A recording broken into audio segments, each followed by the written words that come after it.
Greetings, fellow magical unicorns. Tiki here. And BlueDragonFive. And welcome to Talking Mrs. Bates, the show where we check into the Bates Motel. But we don't always check out.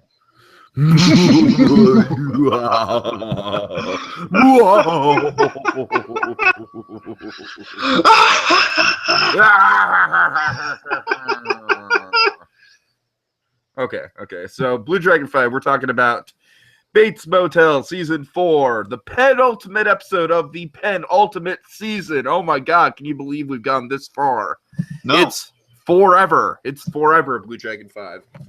Game changer of an episode. I think this episode really kind of put Bates Motel on the map for a lot of people who were kind of on the fringes with the show. People who kind of watched it but weren't really convinced that it was great. I think this is the episode that is really going to make the show go down in the pantheon of television. This episode really gives Bates Motel its staying power in terms of rewatchability. We're just going to gush. But speaking of things to gush about, BlueDragonFive. Yeah. The Movie Machine podcast with our friends Jacob Gulliver. They're changing up the format. They're doing wild things. They're having rotating special guests. They're having low-fat milk. Oh yeah, it's great. And also, they also have another podcast called Campaign Comedy, which they just started up, which is basically an RPG that they're playing live on the spot with the podcast, and they're kind of trying to make the RPG, the role-playing game, go as crazy and odd and wacky and off the wall as you can. So you can find both of those awesome podcasts at hotchocolatemedia.net. All right. Now 20% funnier. Yes. All right, let's get into this. Oh boy. Are you ready? I don't know if I'm ready. Oh God, I'm not either, but we have to do it. I mean, the finale's tomorrow, so you know. Okay. So, yet again, Norma awakens alone in bed. Oh boy. Third time I think we've done this. Right. She awakens alone in bed. Romero's on no sleep. He's already has a pre-brewed pots of coffee. Because again, and there you get this fantastic shot of the gun is on the table. Romero's drinking his coffee. He's staying alert. He's keeping it on guard. Howard Hamlin's just sipping tea. He's kind of the pleasant one in the room, but you know, people aren't really paying him any attention. Well, no, there's a shotgun on the table right in front of him for him to use if necessary. And he's like, guys, I'm feeling a little bit of tension in the room. Do you want to hatch this out? You know, maybe we can talk legalities here. I don't know. Yeah. No, I mean the guns. If anyone tries to steal his tea, he's gonna shoot him. All right. Oh God.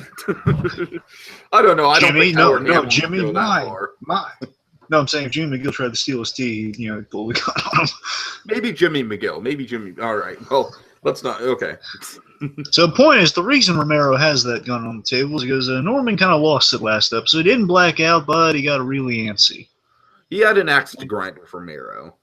Absolutely. So, following that, Norman's trying to have a little chat with Romero here, trying to kind of tell him, you know, the worst part's over. You know, it was the first time, you know, it was really tense. It was the first time they were all having dinner together. It was the first meeting, and now the hardest part's over, so now it's going to be smooth sailing. So, again, Norma in this episode is very important. She's coming from the positive side. You're very positive, very optimistic.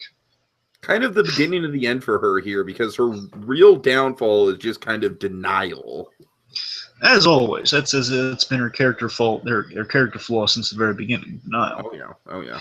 But what's so interesting, what's so great about this though, is that you know, she is coming from that optimistic place, and I got to tell you, the way it's played and the way it's written, it's so compelling, and you root for her because it's such an interesting position, Tiki, of having having someone in your life who is damaged, and you have a person who's experienced with them and who has kind of assisted them through all of this, and who is all about kind of giving, especially Norma being the most supportive mother in the universe, you know, giving Norma chance after chance and never giving up on him. Where Romero, that was the best part about this Romero relationship, is that, you know, Norma's kind of the cheeky but beloved cutesy Norma Bates, who's a little kooky on the side, as we all know and love. Where Romero, he's kind of the logical guy in the room, pointing at, well, why are we doing this? You know, just saying, well, yeah, he tried to kill me with an axe, so keep our eye on him. I don't turn my back on him so we can put an axe in it. Again, that logic coming from a place of it makes for this interesting observation of, wait a minute, so why would we not take a precaution at this? Why would we not have like 8 levels of scrutiny on this kid after he tries something like that? And again, that's the interesting dichotomy between Norma and Romero in there. That's where the rift starts to form in their relationship this episode. It's a really excellent dissolving of their relationship this episode. Anyway, conversation, key points of it go a little bit like this. That's ridiculous. I don't think no, that is so ridiculous that you are overreacting.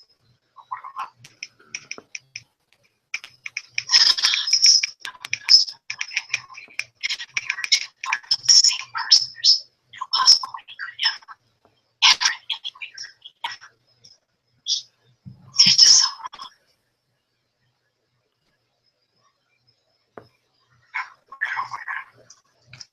Again, coming from a place of the optimist versus the pessimist, Oh, yeah.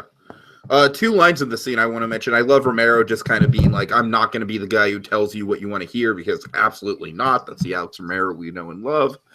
And also just Norma kind of pointing out her and Norman being 2 parts of the same person. I mean, tell me that's not a thesis statement for the show. I mean, here's what's so great about the conflict. This episode is so fueled by excellent conflict. It really is, because they're both coming from understandable places, but at the same time, though, they're both making, in their own ways, valid points. I mean, again, Romero has the obvious valid point of, no, he shouldn't be here, he should be at Pineview. He's not ready to be home yet. Or, Norma's saying, look, he never hurt me, and there's no evidence to support he would ever try to hurt Norma, because, again, they are the same person. You see how close he is, so why on earth would he ever try to hurt Norma? So, again, Romero's fear over him hurting Norma is foolish, one would think. I don't know, man. I'm kind of leaning towards the opposite side of things. We saw what happened in episode 2. You know what I mean? It's like, I'm kind of more with Romero on this, but I think it's kind of cool that I think a lot of this episode, the strength of this episode, is the ambiguity of it all. So right off the bat, you and I kind of see things in a little bit of a different context, which I think is the strength of the episode. Well, honestly, yeah, you bring up episode 2. You're right. I'll admit, now thinking about that. Uh-huh. I don't know. I'm saying, though, it makes a lot of sense in Norma's skewed version of it. Keep in mind, that was probably like maybe 2 weeks ago in this show's timeline. Yeah. So it's still got to be fresh in Romero's head. That's fair. All right. Well, look, I'm just saying in her skewed point of view, that's oh, yeah, definitely. And this episode is all about her skewed point of view. And her way, at the very least, shows that since his internment in Pineview, since his visit to Pineview, he does. It would make sense that even after that he wouldn't hurt her. In her mind, is what I'm saying. Like he wouldn't go after being through what he's been through there. And especially kind of like the whole deal, like, oh, prove that I love you, by taking me home. Yes, and I'm saying his actions against Romero show that he loves Nora and he wouldn't hurt her, but he'd hurt anyone that gets near her. I'm not saying it's fully proven her point, but it's proven the point that he wouldn't hurt her. No, yeah. But again, I'm saying it's an interesting, definitely skewed dilemma, though. It is a skewed dilemma. That, again, Romero's absolutely right, but Norma, in her own way, makes sense. I hear you. Okay, so Norman's taking his meds, and Norman and his meds is going to kind of be a big talking point later on. I love the medication's kind of a Hitchcockian device of like, is it hurting or helping? Exactly. It's brilliant. Or heck, is it a placebo? Who knows? Oh yeah. So also, we didn't do a recap. It's too late to do a recap now, but in the spirit of Carlton Hughes inserting this into random conversations, guys, so Norma tells Alex to sleep on the couch, and also previously on Bates Motel. All right, guys, that's all. Have a good weekend. Oh, thanks, Carlton. Anyway, so what a nice man. Oh God. I know. So let's see. So I'm sorry, I'm trying to think where it was here. All right. First of all, we have more Psycho references here. He overhears mentions of Norma taking a shower, which at first got me on the edge of my seat. Oh my God, is it good? Just right off the bat of the cold open. I'm just saying, when there was a mention of a shower in Psycho, you gotta be on point for that. Because I'm saying, mention of her in the shower. So I'm thinking, oh my God, it's gonna start the pathology of him watching people in the shower. Oh my God. No, we already had that with Annika. I'm saying we have a taste of that with Annika, but with Norma, the mother of all victims. Anyway, so point is, there's a mention of her needing the shower and Romero going to work, and talk about it later, I guess. Mhm. We have this really great shot, and I told you this kind of running thing where Norman kind of walks in on them still being very intimate, but I tell you, this is such a well-composed shot, Tiki, because it's Norman coming out right of the room, perfect, kind of next to the very famous staircase, but Oh yeah. importantly, and this is very important in this episode, I mean, this episode holds up tremendously well in the rewatch, by the way. It's that one, he's looking down on Romero's looking up at him, so they're kind of exchanging glances from afar as he's kissing his mother and holding her. And again, just looking at it, and importantly, Norman has the high ground. He has the high ground. He's way above there, looking down on Romero, so he has more power than the god of White Pine Bay in that house. So again, this whole episode is really predicated on the thesis that Norman in some ways right, but he gets his way. Definitely. Importantly, I'm saying Norman has all the power in this episode. Norman regains his power in that, anything, it is his house. He is the man of this house compared to Romero. Romero's being pushed out of this episode. And speaking of which, Romero slept on the couch the last night. So yeah, exactly. That's kind of evidence of that. That's what I'm saying. That little touch at the end there, where he says, "Okay, getting ready for therapy." Okay, well, Norman's getting changed to taking therapy. Just him looking at that couch is like you can sense it. You don't quite see a smirk or anything, but you can sense that Norman has a sense of satisfaction and confidence. Like, I win. Oh yeah. I know. How cool is that? Like, Norman goes through so much, and he goes through all that, and he wins. All right, so I just want to point out both of these intros are set around breakfast, and that makes this Walter Jr.'s new favorite show. All right. Okay, let's see. So they're driving the Pine View, and might I say the scenery in the scene is just breathtaking. I am so glad you pointed that out, Tiki. Yeah. I absolutely dig it. I don't know, just something about the coastline. It's like, can I tell you why you love it so much? I think on a subconscious level, and I felt this way too. On the second watch, it kind of became fully crystal clear. I knew I liked it. On the second watch, I realized why I liked it. Is that I don't know how they shoot, because usually sometimes they shoot the driving stuff. I don't think they shot it in this case, but whatever they did, if it was driving or not real driving, what they're doing is they're emulating the projection thing they did in the Psycho movie originally. Yeah, I hear you. How great is that? Because I mean, usually they actually shoot the driving scenes like she's on a trolley or something, and they pulled the car while something like that. Mm-hmm. But oh my god! However they did it, it looked in this shot, it looked identical to like kind of the rear view projection, but looked great, Totally. You know what I mean? Like when they have like kind of the running kind of film on the sides. It was like before they had blue screen and green screen.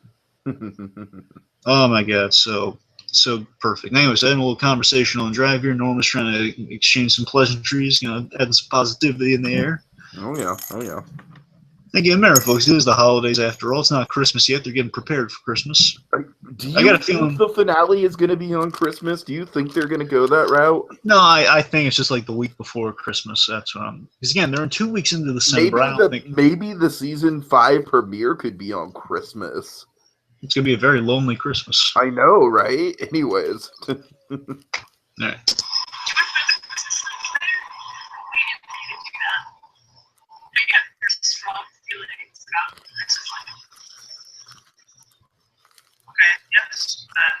Sure, we can do that. You need to ask Alex. You're joking. Okay, I know last night did not go well, but we can't get caught up in that. I believe in you. I believe in Alex. I didn't know this anymore. You'll change in a while, but we can get through that. Just think of Alex as someone who can share the burden of the crazy mother. I tell you, I love so much in that scene onward. It really establishes that we have gone. Hello? Yeah, I'm here. It just establishes we're going completely full circle here because they're having these great conversations, especially in the car that we had way back in episode 1, where they're just having these great conversations, and I just love the way this is written now. It's a lot of the tension throughout the show, like these big kind of bottle rockets of tension have been kind of, kind of in the car scenes. And whereas it's more just kind of more of a pleasant, just, mother-son bonding. But what I will tell you, though, BlueDragonFive, I admire Norma's conviction here. I admire how she's really trying to put both men in her life on kind of equal footing. but I think it was sloppy how she worked Alex into the conversation. But here's what I loved about it, T. Let me tell you what I loved, and this is what I'm liking about the full circle season 1 direction here. I love that with that it's Norma kind of addressing to Norma that, look, we got to move past this. We again just pointed, last night didn't go well at all. It didn't. But we can't. When you and I as a unit are stronger than that, and we have to move past that. We have to move past the fact that things didn't go well. Which Norma all the time throughout this show has been, she's had these moments of, if not embarrassment, then definitely things not going her way. And you wonder, how the heck will she recover from this? And that's the strength of Norma Bates. She recovers from all the dark, terrible stuff that happens to her. She's resilient. And that's what she's saying to Norma. Look, you and I are, things didn't go well, things didn't go as we expected, but we're going to move past it because we can do that, because we have to do that. And that's what I took from the scene. And I thought, it's her saying, look, we can't ignore the fact that Romero's in our life. I'm saying, maybe Romero can help. Like, yeah, look, he's going to be in our lives. And again, on some level, it's also as the married couple, it's like, look, we're going to, I guess, experiment with polygamy or something. I don't know. We're kind of Oh man, you know what I mean? Saying, really.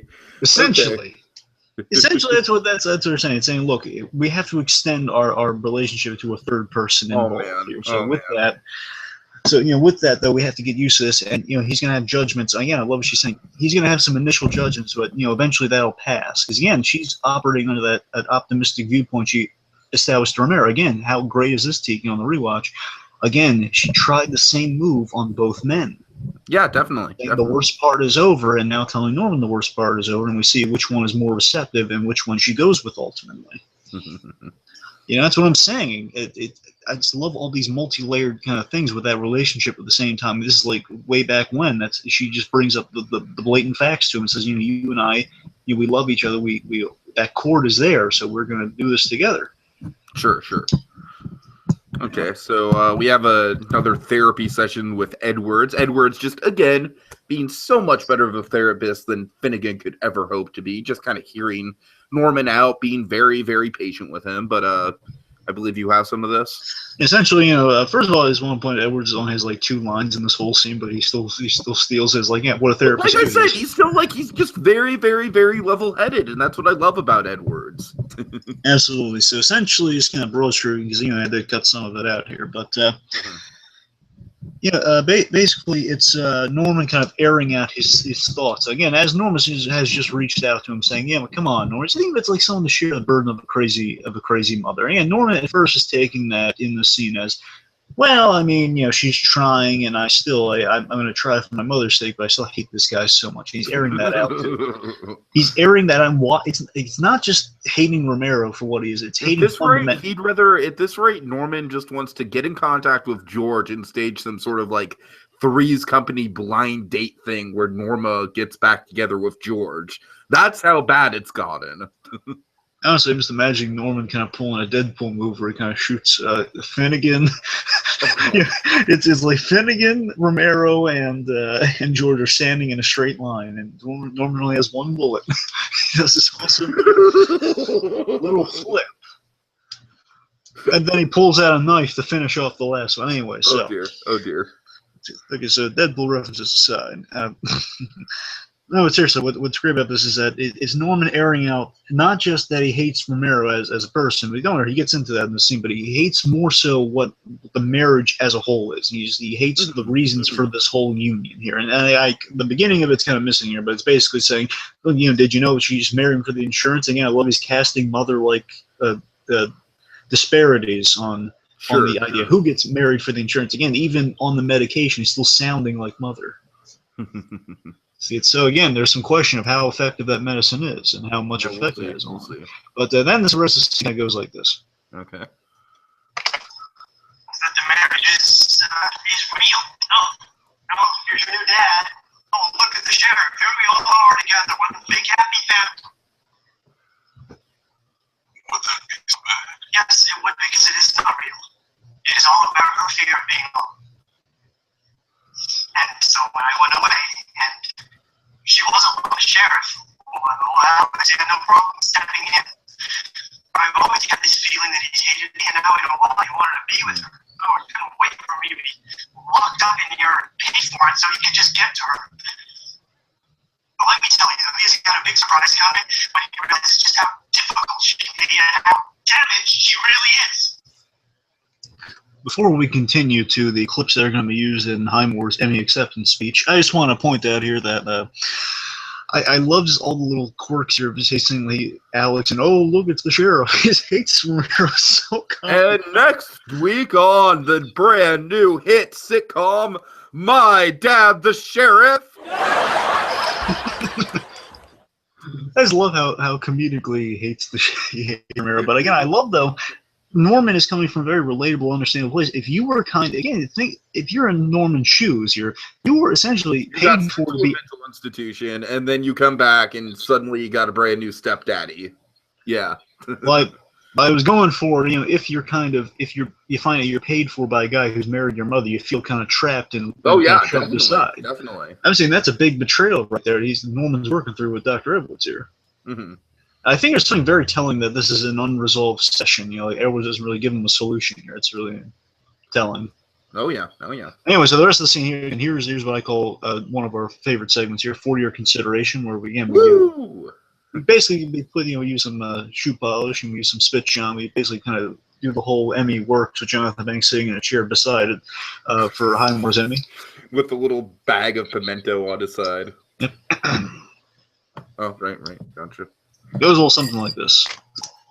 Everyone says it's hard, that it's normal and family and happy. But if I see what is really there, she is as frightened, tiny and fragile inside as a baby bird. And she's lived her whole life that way because she can just be crushed by disappointment. Oh, she doesn't let anyone else get that with me. He's got no idea what he's coming for. What'll happen next is that he won't measure up to her standards. She'll start to pass judgment on him. It's from that she'll criticize him. And after a while, he'll leave. He'll run away, he'll be gone, her heart will be broken. And then it'll be left all me to pick up all the broken pieces. If I can. I love how I give it up for him, folks. But seriously, I love in that, again, first of all, just such a well-written monologue. I believe our regular our showrunners wrote this one, if I'm right. I assume they write all the big events. That's my guess. Mm-hmm. Regardless, I love in that just it's coming from such a knowing, and the way Highmore performs is excellent too. It's a perfect companion piece. It's coming from a place of knowing this, and we've seen this. We also, the audience, have seen this with with George and Finnegan, and we can assume with Norman's father. Oh yeah, He's seen his mother kind of get broken in all these ways, and he's kind of mended the pieces together. He's been there for, which again is the strength of their bond. He's assuming Romero is going to be the same way. And I got to tell you though, in the rewatch, I picked up something really big on Norman's arc in this episode. You add so many levels to the ending of this episode. All right. We'll get there. I'm just saying it's kind of seeded here that Norman is absolutely certain. Again, Norman's very confident that he knows exactly what's going to happen there. Romero's just like the rest of them. He's right, and again, his mother's going to be broken. He's going to be picking up the pieces. And again, fragile bird, Psycho reference. Mm-hmm, yeah, totally. Cool. Okay. Sorry, right, did you like to comment on it, or I didn't mean to do all No, it's all good. It's all good. All right, so Norma's calling Alex. She's saying that Norman's trying really hard. It's all going to be fine. Alex, he's not really having it. I guess it sounds a little something like this.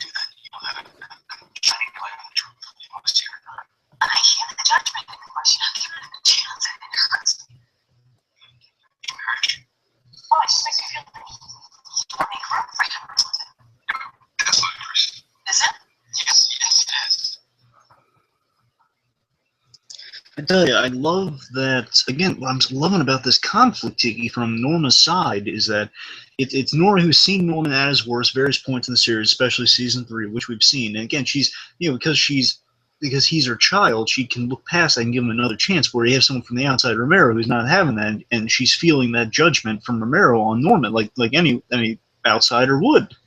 Oh yeah. You know, and again, I'm just loving that wedge that's being driven between, because it's coming from such a real place. Like, I'm sure there are real life people who have that kind of, that problem. They're problem people in their lives, whether it's kind of been, heck, it even kind of sounds like you could have an abusive relationship too, like someone who has their redeeming moments, but no one sees that. Mm-hmm.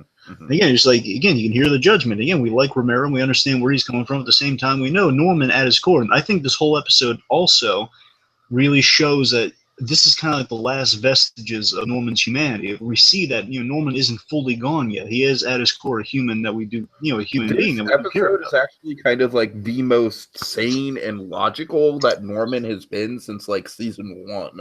Yeah. And what does that tell you? I know. At the same time, it's so wonderfully complex. The issue of like Norman's sanity. Because again, he's very sane and rational, but at the same time, he is kind of doing some questionable things. I mean, it's like you sympathize with both of these parties here. You sympathize with Norma as a mother and, saying like she can sense the judgment in his voice and all of that. But at the same time, this is such a shitty 24 hours for Alex. Yeah. You know what you could rename this episode, BlueDragonFive? What? You could literally rename this episode Alexander's Horrible, Terrible, No Good, Very Bad Day. Oh, that's a bad reference, Tiki. Really? I was proud of that reference. I'm a little embarrassed about that reference myself. Really? I didn't even say it. Really? Seriously? I like that reference. I'm sorry. That's not a good reference. You know what? I don't care what you say. This is 24 hours. He's having the worst day of his life. It is a terrible, horrible, no good, very bad day. And his name's Alexander. Screw you. Anyway. I'm figuring that's like a 24 seconds of my life and then I'm going to get back Alexander's not so good day. Well, okay. So anyway, back to compelling drama. I'm sorry. I was actually proud of that reference, but now you just crushed my dreams, so thank you. Well, you're a fragile little bird, I know. I know. Anyway, seriously, you're right, though. You're right about your point. I didn't mean to detract by insulting your episode title.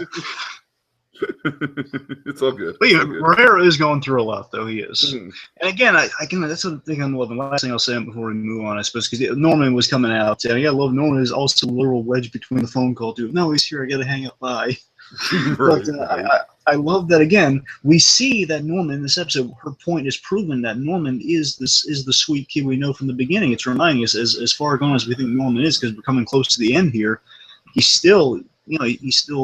Norman learns something about himself in this episode that makes you realize, oh my God, he's not a horrible person at all. He's not a monster. Oh yeah. Okay. So now we're back with Emma and the Ducote household. Yes. And there's this really, really funny bit of physical comedy here. It's a tiny little detail, but I love this. Oh, I think I know what you're talking about. Okay. So Emma's carrying this box, and then Will Ducote just comes scurrying up to help her, and she's like, "No, it's a box of scarves and hats, Dad. I got it. I'm fine." I love the bit that follows it. I did just the physical comedy of Will Ducote, just so worried, like, "No, Emma, let me help you." No, that's cute and that's great. And like her tossing a little box up in there and says, it's fine. It's scarves. right. Here's what I love mostly. I'm surprised you didn't catch it. I don't know if maybe you caught this. I'm stealing it under here, but let me tell you. Oh my God, it's. So Emma then says sweetly, again, showing, "Hey, Dad, I still love and value you. You can do stuff." When she says to him, "I got a box of heavy books upstairs," and here's what cracks me up: Will Ducote, he gives this thumbs up of like, "I'm appreciated." Then he goes up the stairs, and I'm calling that. I want to see a spin-off show with Will Ducote. the Ducotes, and one of them's dead, but neither knows it. Oh God. Okay. So it's like the Pataki show that we never saw. Mm-hmm. No, seriously, I just love Will Ducote's like exuberant kind of thumbs up of like, yeah, I'm books. He was like, yeah, it's just like, yeah, I'm helping my daughter. I'm part of the team. Yeah. I wonder if that's gonna be the last we're gonna see of Will Dakota. For me, like one last glimpse of him. Oh, I next hope episode. not. I really hope not. But if it is, though, that's a wonderful way to go out on. All right. Okay, anyway, so what's going on? Well, first of all, Emma basically just kind of gets a walk-on role this episode. She's kind of like, "Oh, hey, Dylan, here's this plot point." No, Yeah. no, I'm exaggerating, but you know what I mean. She basically gives Dylan Aubrey's earring, and she thought it was Norma's because she had it was in the jacket. Yeah. That she lent her last episode. Oh yeah. And you'll remember way back when, early on in the season, back when things were all going wonderful inside the bubble life, Norma had a little bit of reality shine in there when one of the guys filling in the pool found the earring and says, "Oh," he goes, "I was wondering where I left that. Thank you." Right. And then put it in her jacket pocket, her blue. And you know what I mean? I love my Norma Bates fashion. It's been a while since I've mentioned, so I'm going to take a moment here to mention because it might be the last time for a while. You know. Yeah. Again, I love I love that blue jacket she wears, and I love that she's able to wear that. So. Sure. It came back in a big way. Yeah. It did. Anyway, moving on. The point is, Dylan has the earring, and now his fears have been reignited because remember he thought he investigated her, like a young Bruce Wayne. He investigated. Oh yeah. The disappearance of Audrey Dakota, and he didn't have to look into it because Emma didn't want him to. But he just before he can get out of town, before he can put all of this dark blackness behind him, he's reminded of, oh no, it's like his conscience won't let him forget that a woman may have been murdered, may have been on my family and by my brother's hand. I gotta do something about it. Before I go, I gotta make one last chance at it. We're gonna see that later on. We're gonna be crying over it. So again, unfortunately, we don't have visual capabilities. Otherwise, I would have said we need tissues as a prop. This episode is by far if we thought episode 2 was the saddest episode. This episode. Oh no! This was. Don't get me wrong. Episode 2 is sad, but this. Oh man. Episode 2 is one of the saddest endings ever, but oh my god, this one though is sad throughout. Anyway, so moving forward then. Yeah, so Norma and Norman back in the car. Awesome road trip. Once again. They pick up Paul Rudd and Anthony Mackie. Just Paul Rudd is just the first guy that they run into in every road trip movie ever. No, you see, actually, Paul Rudd is actually Chick Hogan's a henchman. Oh god, seriously, I just want to edit in Paul Rudd into like the Muppet movie and Vacation and. Seriously, Paul Rudd would just make everything better in this world. He really would. Okay. Schindler's List would have been a lot cheerier with Paul Rudd. Oh no. Well, Schindler's List isn't a road comedy, so. Oh yeah, well it's Paul Rudd. Okay. Yeah, he's a very cheerful guy. Anyway. Okay, so Norman thinks he's ruined everything. Goes a little something like this. What is it, Mother? What happened? I feel like it's all my fault. I ruined everything. No, honey. No. Your whole life. What happened? Some people just gonna have to understand that. You are my son. I am your son. And I always will.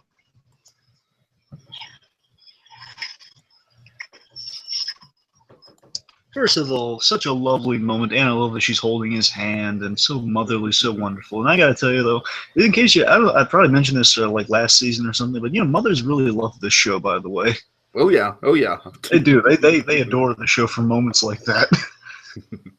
Okay, so now on the misadventures of Rebecca Hamilton. Okay. Oh, I forgot it was now. Yep. Okay, so why can't it be the misadventures of Rebecca Sugar? That I'd watch. Oh god. Seriously, Rebecca Sugar's so cool. Rebecca Sugar just coming in to randomly play the part of Romero's ex-girlfriend. I'd watch that. Can't we talk about good Rebeccas like Rebecca Sugar or Rebecca from Better Call Saul? Oh god. Okay. That's right. Those are two awesome Rebeccas, and then we get this Rebecca who's just awful. But yeah. Okay, so she's with the DEA. She's kind of what? She's with Babbitt, the Romero's enemy, the DA. Oh, I'm sorry. Okay. So, Who's B? oh God, right. She's with the lawyer, and she's kind of negotiating for no jail time, but they're not really, can't really make the deal. But then she kind of has she in her own mind, in her own kind of twisted, fucked up mind of her own, she has a trump card. She thinks she can actually fucking do this. Oh boy. So the plan, Blue Dragon 5, she's gonna wear a wire. Why? Why Blue Dragon 5? Why do she think she's gonna work? I don't want to say. Because I have a long-standing romantic relationship with him. Unfortunately, she does deliver it like that. It gets worse, folks. It gets worse. His impression actually happens in end of the second act here. Oh God. Okay. Anyway, so back to better things. Oh God, here we go. Oh boy. All right. So Romero's meeting with Dylan at a diner. And there are pleasantries because Dylan orders coffee. There is absolutely pleasantries. Oh yes. And Howard Hamlin's in the neighboring booth with Mike Ehrmantraut getting tea and a pimento sandwich. Oh God. Okay, but seriously, and then Kim's ordering the fancy drink that Schweiker told her to get. Yep, that's another one. And then, it's not another one of those. Oh God. Then Nick Ford walks. Nick Ford's on the outside with like a homeless person signing a bullet through his head. He's saying, we'll do pleasantries for cash. We'll do pleasantries for cash. No, seriously. Again, scenes like this just make me want to. Again, say to Nick Ford, this is how pleasantries are done. You go there, and there was an offer of a drink. Don't get me wrong; these two guys, they aren't saying how their day was, but you know what? There was an opportunity to get something to drink, and they're conversing. They're meeting in a restaurant, and it's not just like at a forceful place. So we're just gonna meet. We're not gonna have any pleasantries or anything.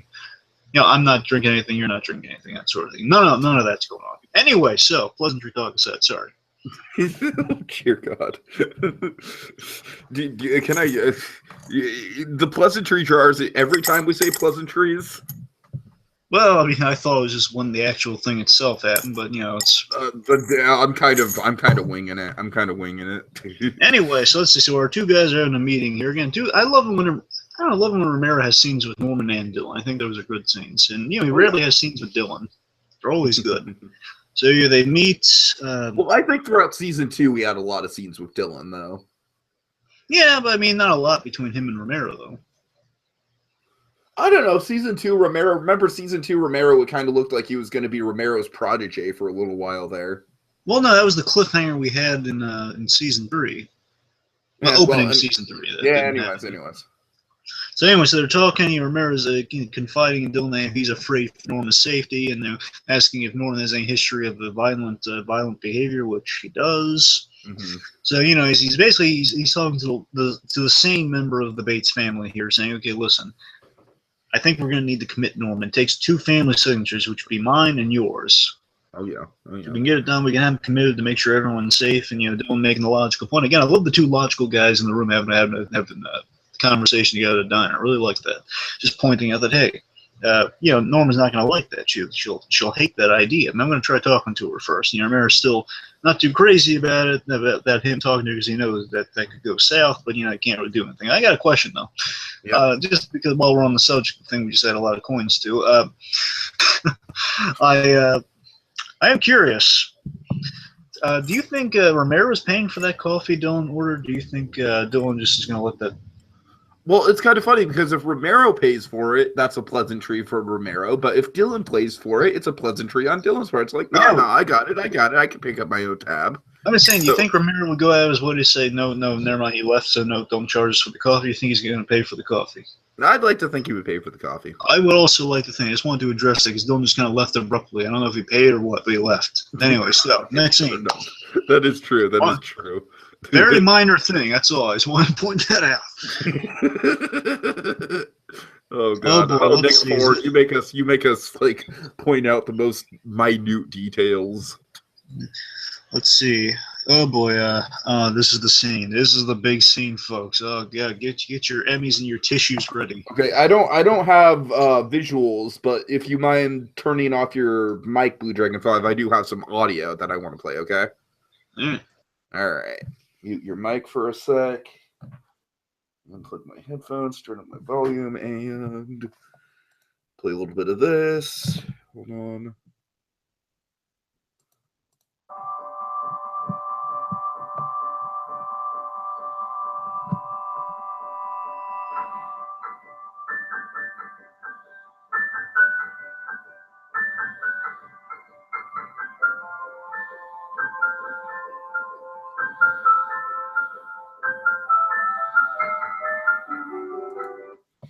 Oh my god. Oh my god. Oh, it's so beautiful. Oh dear. Oh dear. Anyway, sorry. Now I can't say thanks. Anyway, no, I'm good. Let's see. So, boy, here's the big scene, folks. So, guys, imagine that, but a lot sadder. Oh yeah. Oh yeah.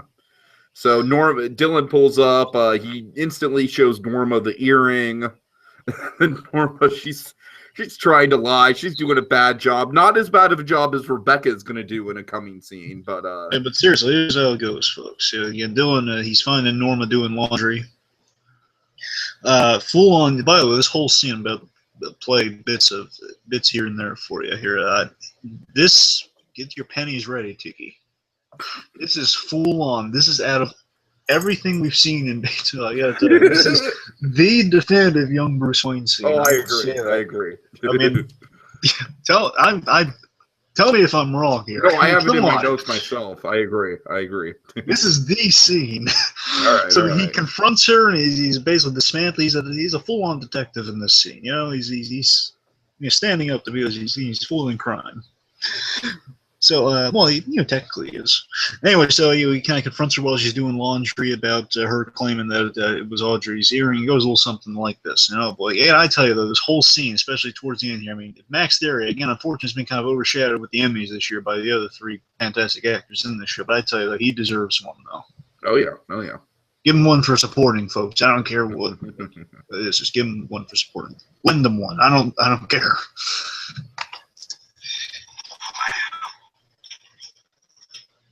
I found this. The box of your coat. Emma was worried about missing it. Yeah, I was missing it. This is your earring, Norma. This is Emma's mother. She was wearing it in the hospital.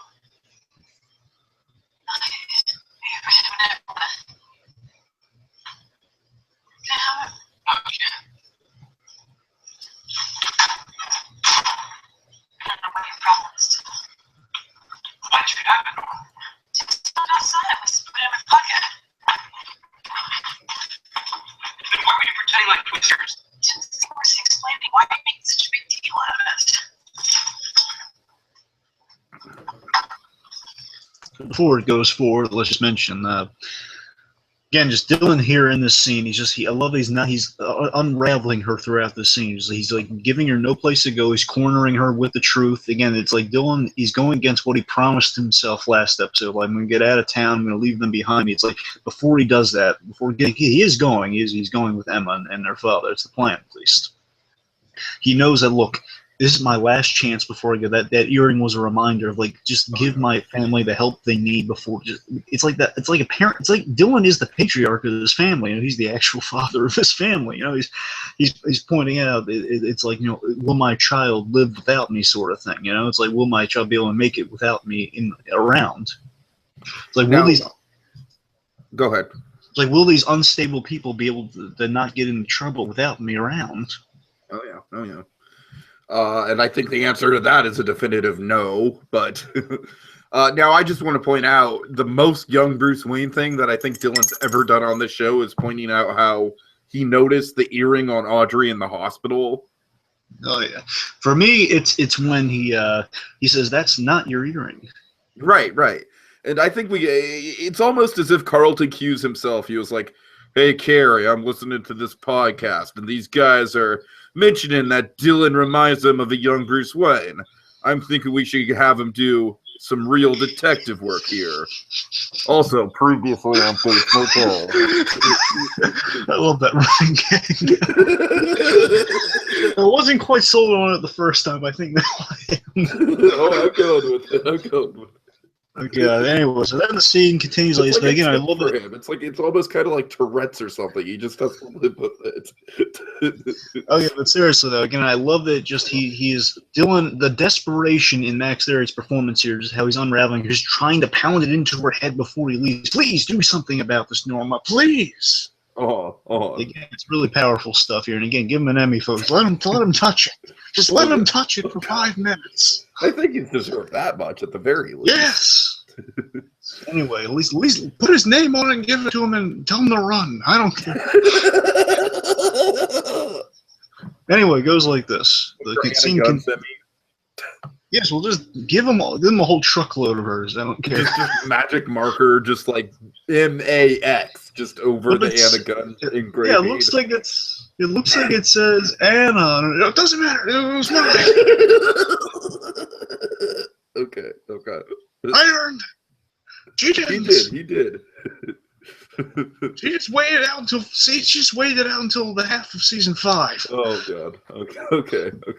Anyway, and that by the way, that's a few pennies. Oh yeah, right. I got it. Anyway, so it continues like this, persists like this, and I just love it. Opens with him like throwing the laundry basket. You don't see it, but it's in Murdoch Fish. He throws the laundry basket awesome, like a young Bruce Wayne. Right. I know. Why were you keeping it? Stop hiding, Mom. I'm not hiding. What is wrong with you? Why did you have the earring in your pocket? I told you why. Stop lying to me. What do you want from me? I want you to face the truth. It's right in front of us. Norman is sick. He's sitting in a He's dangerous. I don't know that. I know enough. Why do you keep doing this? I'm afraid of what's going to happen. What's already happened. Stop being dramatic. You're just inventing all of this. You're making shit up because you're jealous of me. You always have been.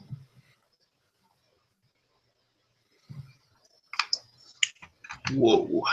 Oh yeah, that was definitely crossing the line. That still hurts. I gotta tell you, it still hurts. Oh my god, the moment that happens, like, oh god. Is that the most sad moment in the scene for you? No, it's coming up. No. You know what it is coming up. The same one for me. Well, I mean, yeah, that's the most beautiful part at the same time. Okay, fair I'll enough, admit, fair enough. I think that's the most beautiful part. I think the part right before, for me, I guess for me, you don't know about it, but the part before is for me the most heartbreaking. Okay. Anyway, regardless, I just want to quickly mention that again, I love in the scene as to how, again, just the desperation of the performance is good, but at the same time, I just love Norma. She's just. I mean, I mentioned this throughout this whole season, I guess, at least towards the tail end. I mean, I mentioned that you can see a lot of Norma's traits in Dylan, like Dylan throwing the laundry basket, kind of acting out to match Norma's crazy, though. It's how cool is that? Just Totally. Again, that's the only way to grab her attention. That's what he's doing. At the same time, though, Norma, in response to that, though, and it's not working because she's getting more and more like classic Norma. She's in vehement denial about what's going on, but then she expresses some harsh truth because remember she did abandon Dylan technically, again, not that she didn't love him or anything, but again, he reminded her of something very dark, so she distanced herself for many years and just kind of come up. And Dylan at the very beginning, he absolutely was jealous of Norman. That's not a lie, it's very true. No. Yeah, that's the most cutting truth of all. But yeah, Dylan is fundamentally jealous of Norman, but he's moved past it though. Sure. Boy, here's where it gets really sad, folks. I mean, it's going to get really sad, then it's going to get really beautiful, yet heartbreakingly sad, and then you'll see what happens then. Anyway, so get your tissues, get your inside out tissues ready, folks. Just remember that music from earlier on. Just try not just get a windshield wiper for your eyes. God, oh God.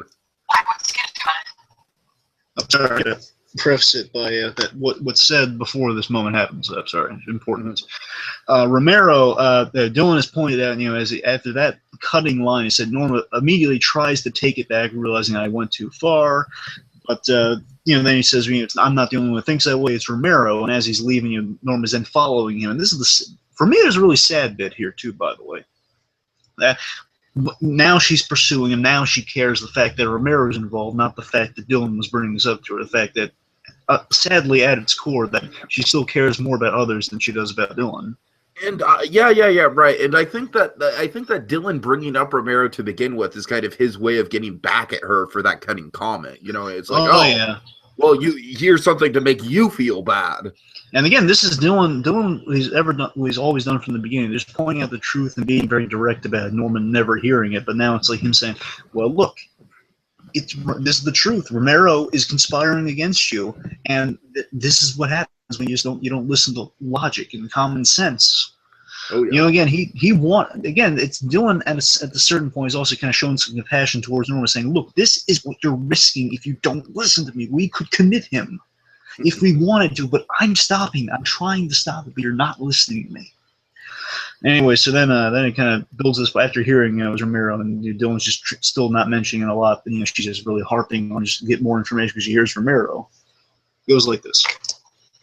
What, do you want to commit Norman without telling me? You should ask him. Dylan, tell me. Just talk to him, okay? Mother! You've never been a real mother to me. Oh. Never.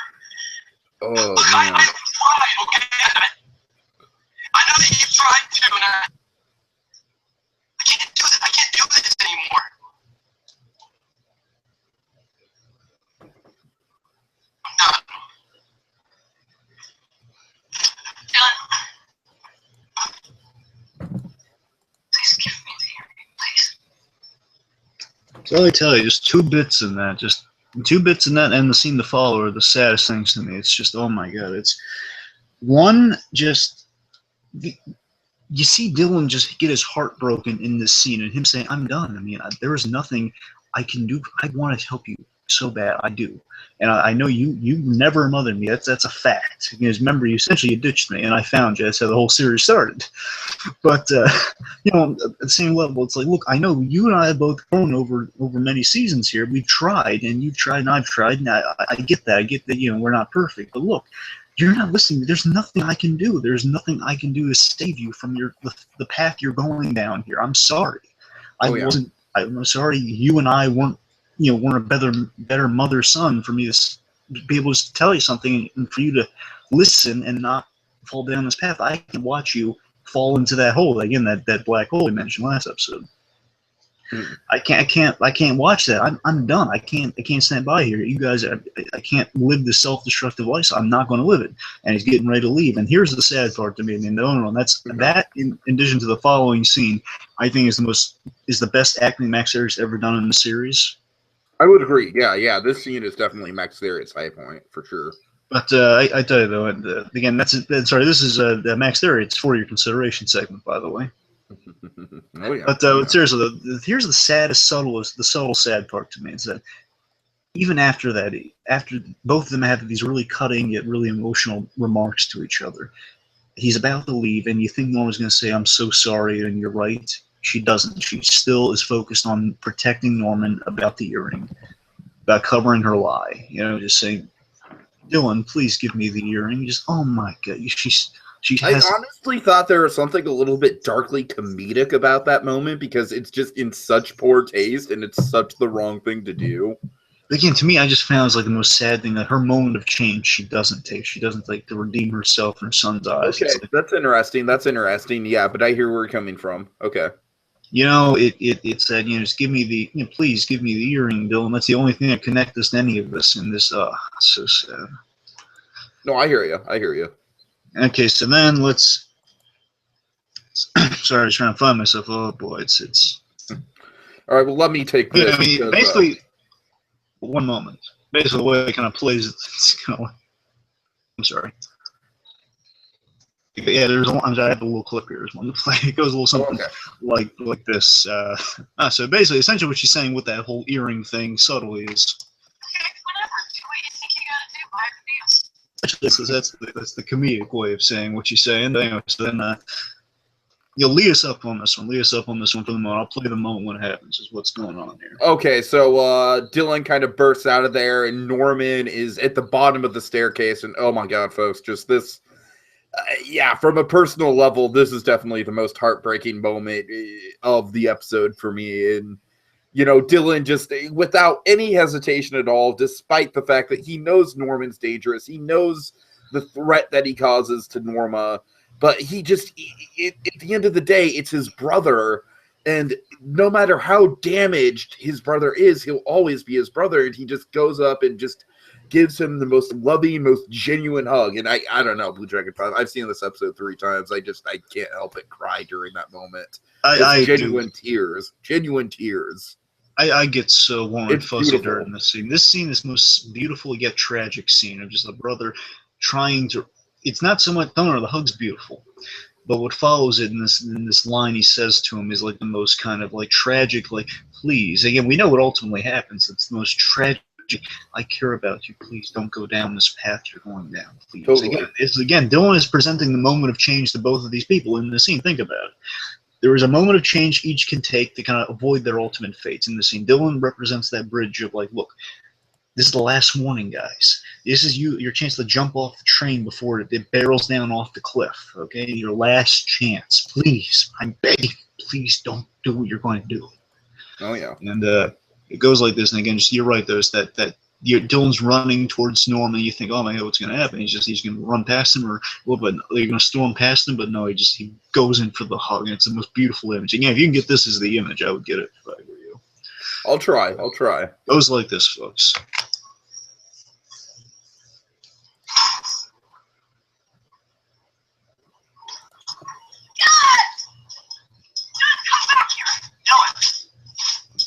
What's happening? What's going on? There's the hug.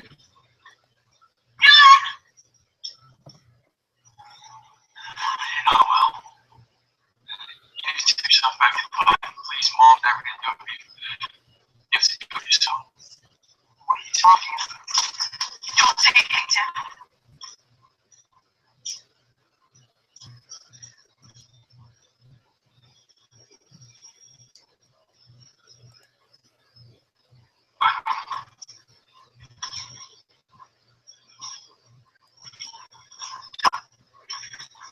Dylan, what's going on? What's happening?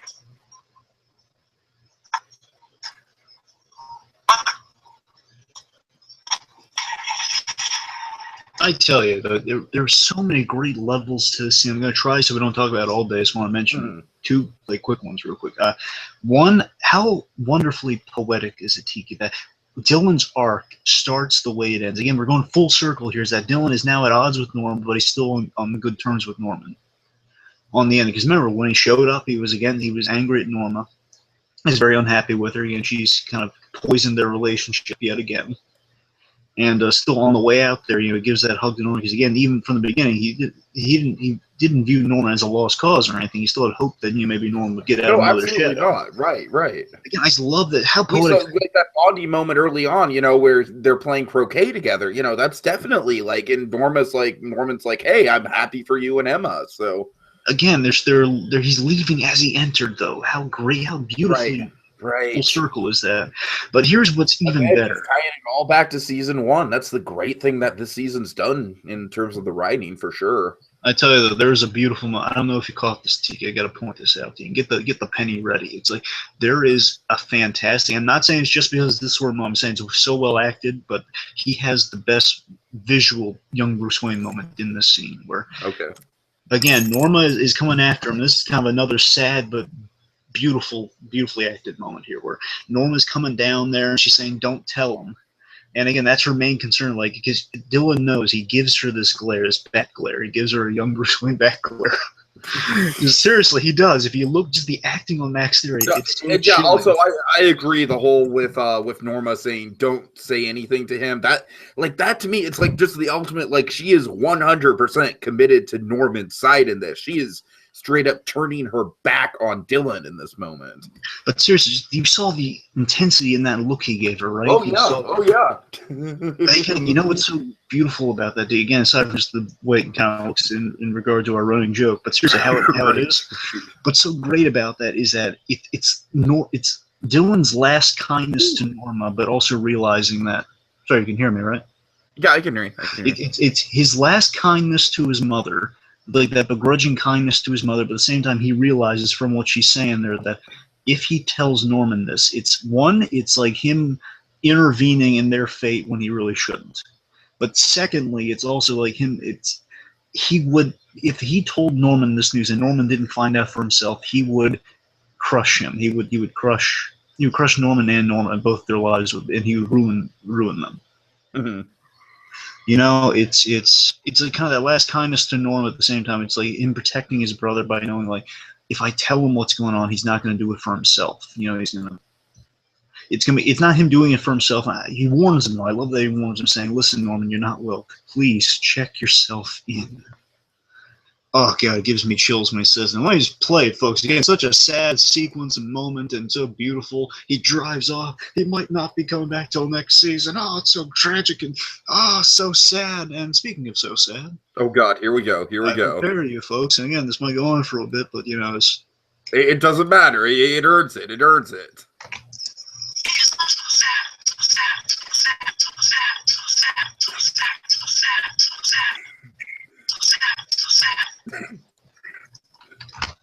Oh, Boom. wonderful.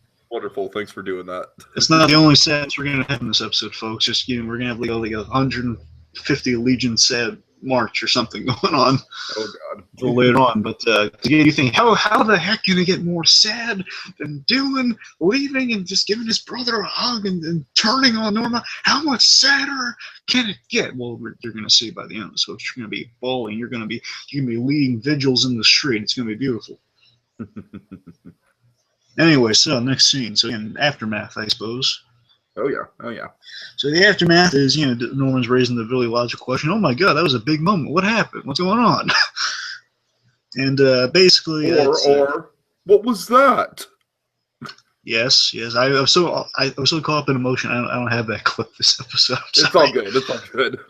Again, I don't know. I thought it was in bad taste because he went through so much. No, you're right. You're right. It would have been in bad taste. I don't know.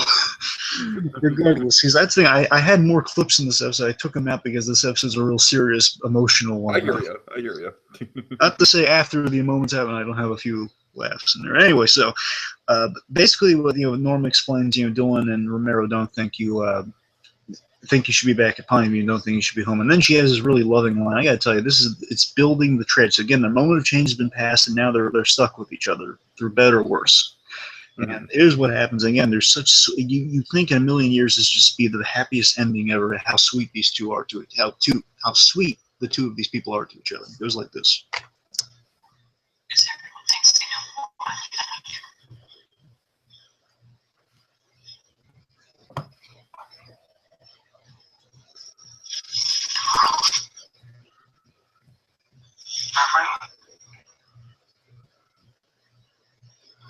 stop saying this to me. I have to go home and talk to us. You stay here until I get back, okay?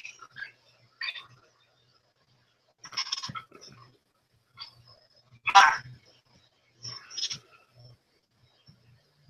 We could get those Christmas tree lights.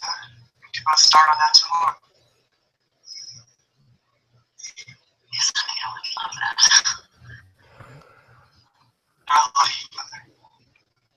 I tell you, that ending with the Christmas tree lights, I can't help but think of him, but anything but that little kid we saw earlier on. Just saying he loves you to your mother. Oh my God, so beautiful. Also, do you think his plan is starting to formulate in his head by this point? Like, where do you think the tipping point is with him?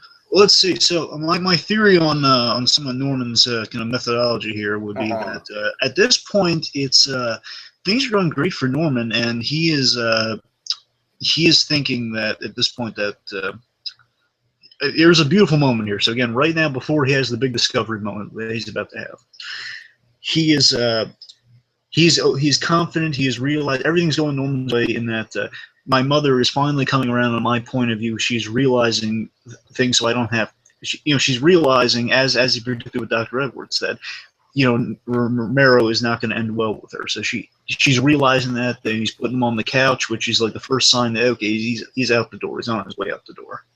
Right. And it's like it's kind of Norman just taking confidence and like he's so happy in the moments like with the Christmas lights. My mother is on my side completely. Like there's no mention of her. She's mad at Romero right now, so things are going great. Again, Norman didn't. It's the ultimate brilliance that Norman didn't have to manipulate the situation. He was absolutely right in therapy session. This is the path that has to happen. And later on, there's going to be a beautiful punchline where Norman is absolutely right exactly to a T about what happens with Norma, of her being the vulnerable bird and everything, but he's not going to be as thrilled about it, or as you think he would, being right and being everything's going great. I'm consoling my mother. What could be better? Totally. Before that moment, again, just remember that right now everything's going per Norman's plan. Again, Norman's plan really just in action of like just weigh it out. Just got to weigh it out. That's all. God damn it, BlueDragonFive! Do they really have to? After that beautiful moment, after that beautiful scene, one of the most gut-wrenching scenes in the history of the show, we continue on with the marvelous misadventures of Rebecca Hamilton. I just want you to know, every time you say the wonderful, the good, the positive adventures, and they say the positive adventures, and they say Rebecca, I'm seriously, I kid you not, I'm in the back of my mind, I'm waiting to hear sugar. I kid you not, I'm waiting to hear sugar. I'm serious. Every time you say it, every time you phrase it like that, I'm waiting to say sugar. I just love how right I was about Rebecca. Like right from the season, folks, go back and watch our season 4 predictions podcast. I told BlueDragonFive explicitly, I have a bad feeling about this chick. I am not interested in her drama with Romero. I think her being the ex-girlfriend is just cheap. And how right was I? But come on, just tell me. I don't get this opportunity very often, BlueDragonFive, but just regale me. Just how right was I? You were on the money. You were right. Oh yeah. I had a bad feeling. I had an Obi-Wan Kenobi just bad feeling about her right from the jump. So you couldn't tell that. I'll admit it. You mean I would argue you can't tell by the first episode, but every episode following that, you're absolutely right. Okay. Every episode following that, however, we have. Like I said, I was skeptical about this woman since before we even saw her on screen. I was just skeptical about just her. Just the whole ex-girlfriend archetype to begin with.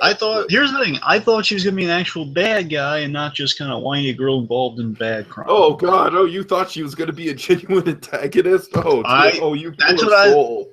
I thought. Tiki, just let me explain why I had high hopes for it. Let me tell you why.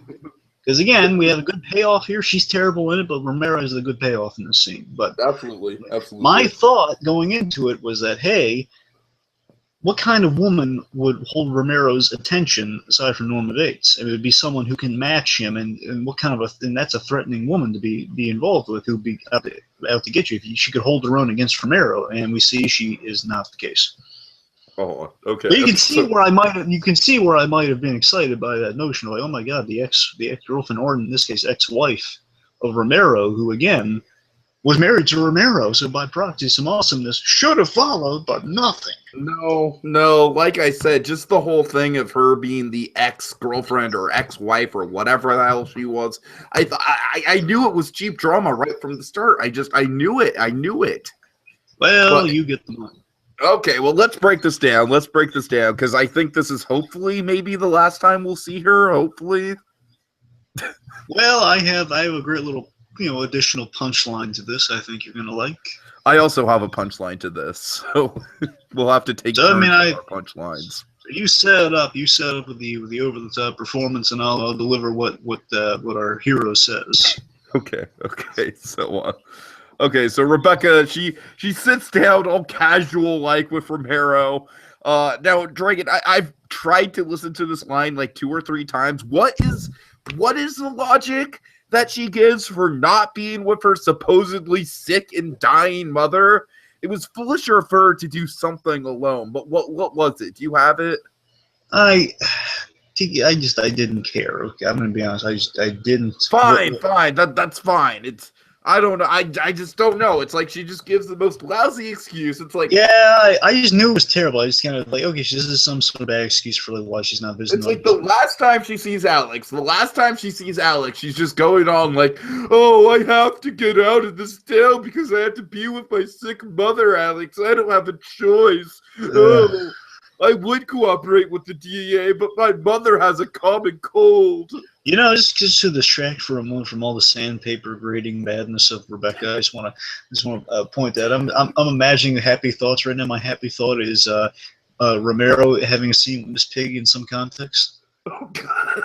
No. Let's not go down that rabbit hole. I mean, no, Mr. We'll Carbonella. get into my Greg Universe fan fiction, and I don't want to do that. I'm seriously imagining Mr. Carbonella hitting on Miss Piggy in a bar. And then Greg Universe getting all insecure about it in the corner. Well, jeez, I can't compete with the god of White Pine Bay. No one puts unicorn. No one puts Greg in here. No one puts Greg in a corner. Well, I'm just saying, if Romero's there, Romero and Miss Piggy is clearly gonna. I mean, you see, I told you we shouldn't have gone down this road. She's trying with Greg Universe. She's trying to make it work, but you can't say no to the god of White Pine Bay. I mean, Miss Piggy is going to be clearly more attracted to that. Hey, Pearl, let's date each other to make him jealous. Oh no. Okay. Let's abort. Oh God. Okay. Okay. Oh God. Oh. Thanks for fixing my van. Where were we? You're just trying to not talk about Rebecca at this point, aren't you? Okay, Rebecca's. Okay, so she's just like, I'm just gonna eat my lunch and get back to the bank because my mother is apparently not sick anymore. Man. Importantly, Romero's having, I believe, some good soup. Okay, so, oh God, here we go. Well, we should preface it by she's wearing a wire, hence the earlier scene, and she's trying to get a confession. Just let me do my thing. Do it. Just rip it off like a bandage. Oh God. Do you remember when we first met? I hope you do. Oh yeah, we didn't get any sleep at all. Oh, you remember that part, Alex? Because you're a man and all you think about is sex. Ooh. God. You don't remember when we hooked up. You just remember the night, don't you, Alex? Ooh. I'm sorry. I love how my impression of Rebecca ends all her sentences with "ooh." Again, you do folks. Just for some context, the performance that my associate is giving you is far superior to the actress as portrayed. Oh God. Okay, so then it's just like Rebecca her character herself is trying to put on her performance, but she's putting on a lousy performance because she just segues the conversation into like, oh, so how were you and Bob friends? I never knew what was going on with that. You were the sheriff. You knew he was a drug, you knew he was in the drug trade. How'd that work? Romero gives her a look that just is Let's serious, just to boil it down, because this is like water torture. I swear. Just to boil it down, she's really terrible. She has a really terrible approach to undercover work and getting a confession. And Romero instantly, because he's not an idiot, but secondly, because he's the guy of White Pine Bay. Because again, anyone could really sniff out that she's fishing for something. But anyway, again, even she's straight up asked, like, oh, why did you do it, Alex? Why did you kill Bob? Oh, God. Anyway, so then Romero comes right out and says, there's no foreplay involved. There's no foreplay. It's like she points out the relationship to try and get his sympathy, and then she goes straight for the jugular and like, oh, how'd you kill Bob? Oh man, it's so sloppy. How can we have a show that's so great and they have moments like this? I have a theory, but we'll get to that. Is it like kind of Disney's theory of how they kind of tank a movie so they can write it off as a tax thing? No. Anyway, so then let's have some awesome Romero-ness save us, please. Please. Okay. It goes a little something like this. Romero's retort after hearing the very obvious ploy.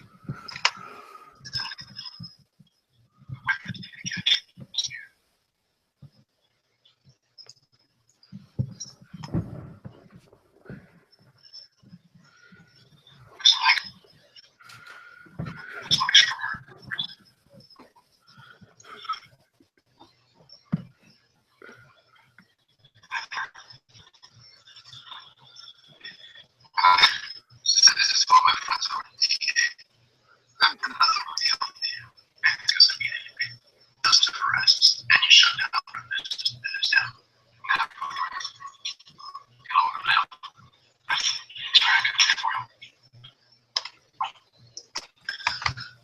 Okay, so first off, let's just acknowledge that the awesomeness of that moment of being Romero is knowing, okay, look, again, we were so worried. Remember how worried we were that Romero was going to be like arrested somehow? Oh for yeah, falling oh for yeah, this? definitely. Bear in mind, we assumed she was going to be much more clever at getting that confession. We assumed. No, I just assumed that the DEA would put her into, like, you know, that she just kind of get the evidence elsewhere, like maybe have the evidence, like the key that he gave her or something like that. Yeah, we assumed that it was going to be a much smoother process. Right. Then, I mean, no, as soon as the Wire got involved, I knew it was going to be a train wreck. Yeah, the point is just this moment I'm just seeing our heroes, our dashing eyeliner confused hero. Uh-huh. Again, I say that, then that people always make the confusing thing where they always think that he has eyeliner, where he doesn't. I just want to give Nestor Carbonell points on that. People don't harass him about that sort of thing. He's a nice guy. My favorite part of this whole delivery is that he's so calm. He's not saying it in like any sort of he's not being malicious about it. He's just like, all right, I'm just gonna tell it to you straight. You know, I've been nothing but helpful to you. I made dozens of arrests. And my favorite part is like, you can all go to hell. All right. I'm sorry. I love the all right. I love that he adds an all right. I just love so much that you can all go to hell. All right. Again, I love that payoff that he was smart enough to figure that out. Again, don't get me wrong. Again, not a hard thing to figure out that she's fishing. But I mean, I just love that's our Romero tough talk this season. You know, we finally got him saying, you know, after all this time, again, him figuring out that Babbitt's listening on the other line. That again, the DA has been they've been looming over his shoulder, saying, well, look, you guys are trying to take me down. Again, him saying, look, you guys are corrupt as this town is, and you know how it works. I give you bad guys, and you know that's the way it goes. I don't hold out on you. You don't go after me for doing so. And this is how you repay me. It's like you get a sense of like there's like 1 sentence away from saying I'm going to burn you down to the ground. You know that. He's like 1 moment away. But seriously, I think it does set up something. I'm a little curious about. I really hope they don't do it next episode unless they. Again, I'm saying this tentatively because. Let's just say we know there are going to be a lot of kind of flashing lights. That's all I'm going to say at the moment. Mm-hmm.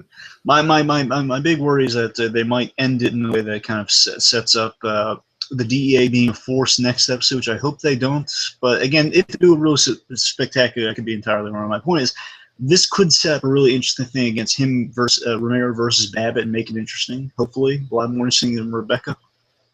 Hopefully. My point is just I love Ramirez kind of saying the F you to the DEA and just saying, look guys, I try to help you, you don't like that, well screw you, I'm gonna take it down and try sort of thing again. It's like you guys can't. I'm the god of White Pine, but you guys can't take me down. Like this is amateur hour using this dumb sap here. Mm-hmm. Anyway, so again, you know what Ramirez is actually saying. He's also whispering to them on his way out.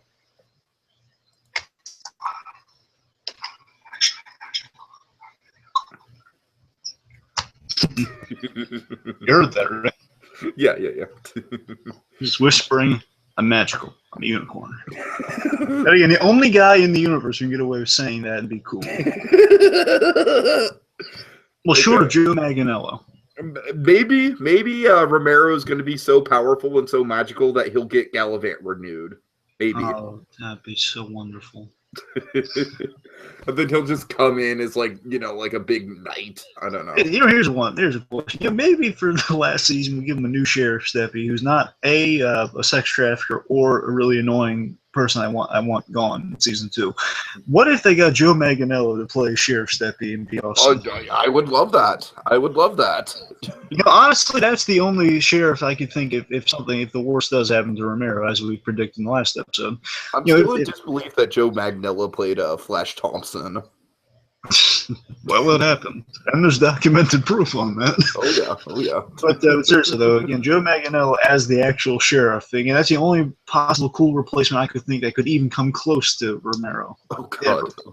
I mean, I'm not saying he would replace him. I'm just saying the only one I could see like kind of the friendly sheriff. Right.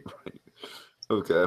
Okay, anyways, let's see. So I'm not gonna make my reference again that you hated, but seriously, this is such a shitty day for Alex. He walks from the whole deal with Rebecca into this scene. I mean, tell me he is not just having a very, very bad day.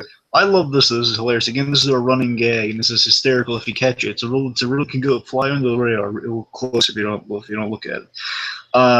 the secretary, Romero's secretary, always in all the past seasons, again, going full circle with this, always gives Norma the business. One, makes her spell her name, which is one of the most simple names to spell, by the way.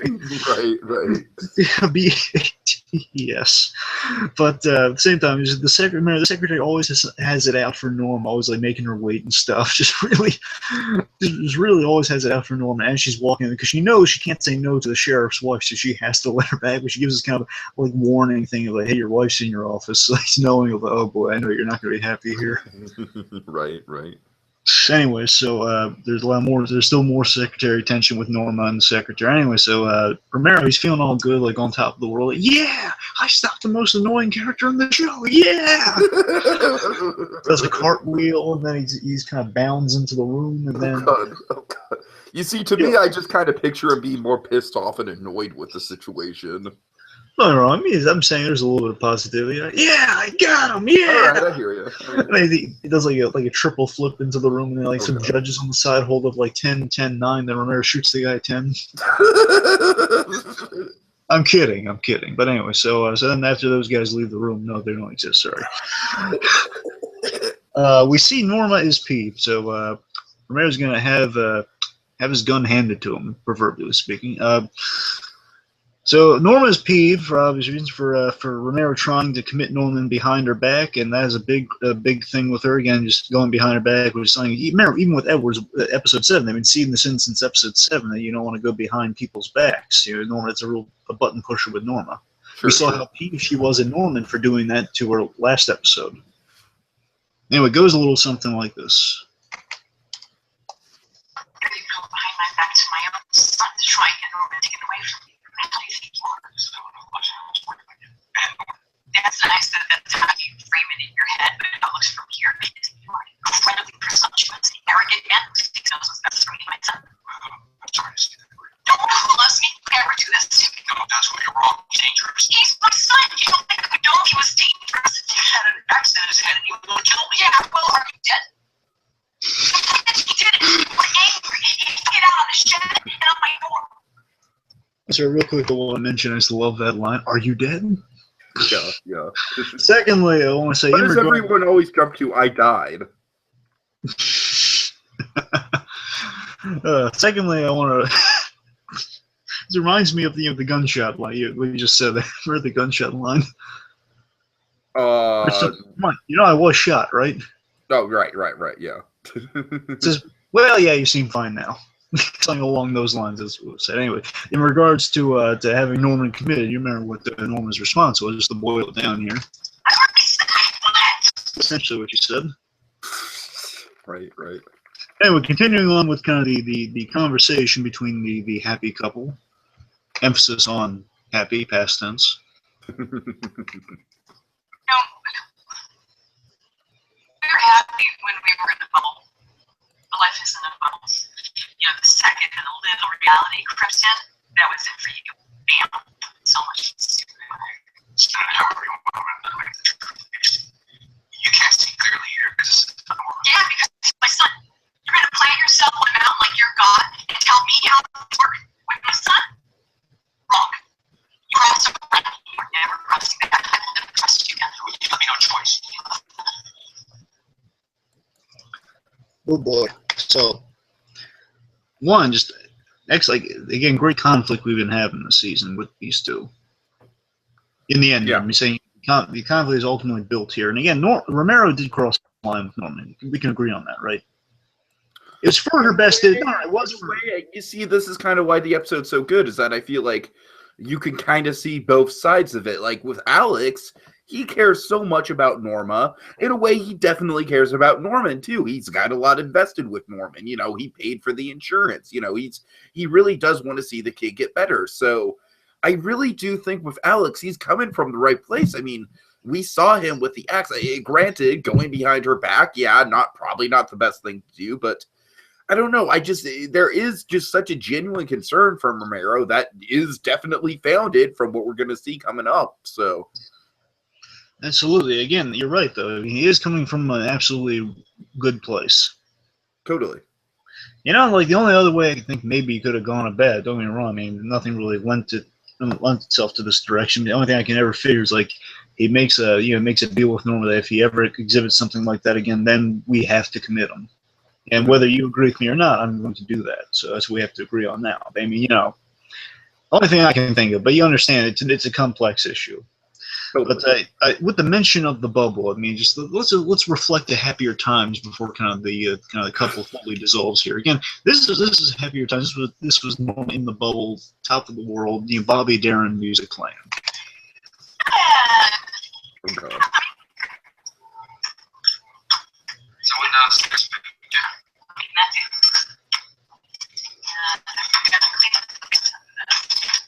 So happier times, the bubble has been popped, unfortunately. I'm making curtains. Jam? I'm making that too. Oh, God. Oh boy. So then, let's see. Well, no, that's basically that's basically it for the scene. Just saying, you crossed the line, and I'm never trusting you again. That's the way it went. Mm-hmm. And again, it's sad. It's an issue, and basically that, as far as I'm concerned, the sad thing is that in this episode, that's the last time they really kind of have a scene together. Yeah, it's true. It's true. And it is really sad. Again, one of it was so sad. But no, but seriously, it was kind of you're rooting for these two kids. They finally got together, but again, it was a big issue. It just kind of went up in flames. Yeah. And you absolutely understand why Norma would never trust him again. So there's no way of repairing that between the two of them. Mm-hmm.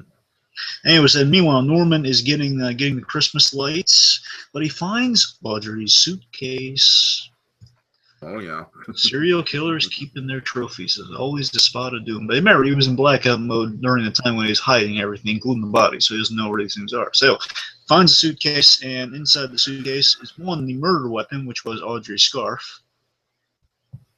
Mm-hmm. Secondly, a piece of her red hair, which definitely confirms, oh yeah, it's Audrey's hair, all right? Definitely. And lastly, a dirt-covered robe, which was the same robe Norman was wearing as Mother.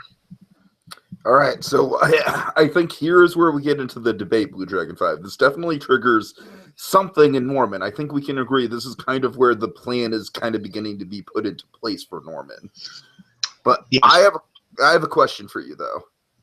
Do you think the robe signifies to Norman that Mother, quote-unquote Mother, killed Audrey, or do you think that he realizes that he himself killed Audrey? I believe that it's Norman believes that it's one of two things. One, it's that Norman in both cases is responsible. That's what I'm saying. So Norman knows that he is directly responsible for it. Okay, you think that's the case? I think that is my main thought on it. But however, my other thought, which still puts Norman at fault here, but I'm saying my other thought is that it's putting Norman in the position he was when he was talking to Dr. Edwards. He's not sure who killed her, whether it was him or Mother. But again, he knows he had a big hand in it. So regardless, I'm saying Norman views himself at fault. Okay. That's what I'm saying. That's my view on it. But what's the thing that you're debating, though? Well, I'm saying the other view of it would be that it's Norman in the position he was earlier on, where he just thought it was he's not sure who it is, and that's still just too horrifying for him to bear. Okay, you see, I'm honestly kind of more leaning towards he knows now, like in his mind, he really does think that Norma did it. See, that's the thing, and that's all in between. It's like I'm saying it's either. I honestly think it was written this way, though. I honestly think it was written like. You're right. It was written ambiguously. That's the point. Where hey, Carlton Cuse, he's just like, hey, Carrie, let's make it so that both the fans on the internet, both sides of the coin, can have something to talk about over the season. Previously on Bates Motel. Yeah. Yeah, but seriously, the way this is played, I mean, Norman, the way he puts on the robe, that communicates to me that he remembers what went on. Okay, yeah, definitely. But like I said, you see my side of the argument, though. I especially think with Norman, it's just the fact that he loves his mother so much, and yet he kind of knows that in his own way, it's like he thinks that she kind of needs to be put down for her own good.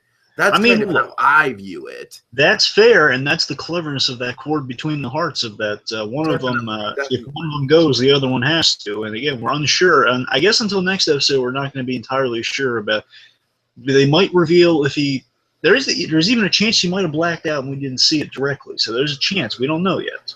But I'm saying that I think you and I have kind of agreed on the last episode, but on this blackout medication, what it does, he doesn't directly black out, he doesn't become another person, but it clears his thoughts. So I think that's what kind of caused this realization of what he needs to do, is that it's taking kind of... Which is horrifying to think that, you know, all this time we thought that that Norma was going to go out in kind of this big blaze of glory. And really, it's horrifying that Norman gaining his sanity in a way is kind of what led to Norma's downfall. Absolutely. I mean, I'm saying that it's you know, that it gave him a clarity as to, this is what we do, and this is the only way to stop it. Sure. So again, I'm saying like it's whether by my hands or by her influence or vice versa, depending on what we find out, or if we ever find out, you know, regardless, just, you know, together we won't live without the other one in this world. So, you know, we both have to go out together. Mm-hmm.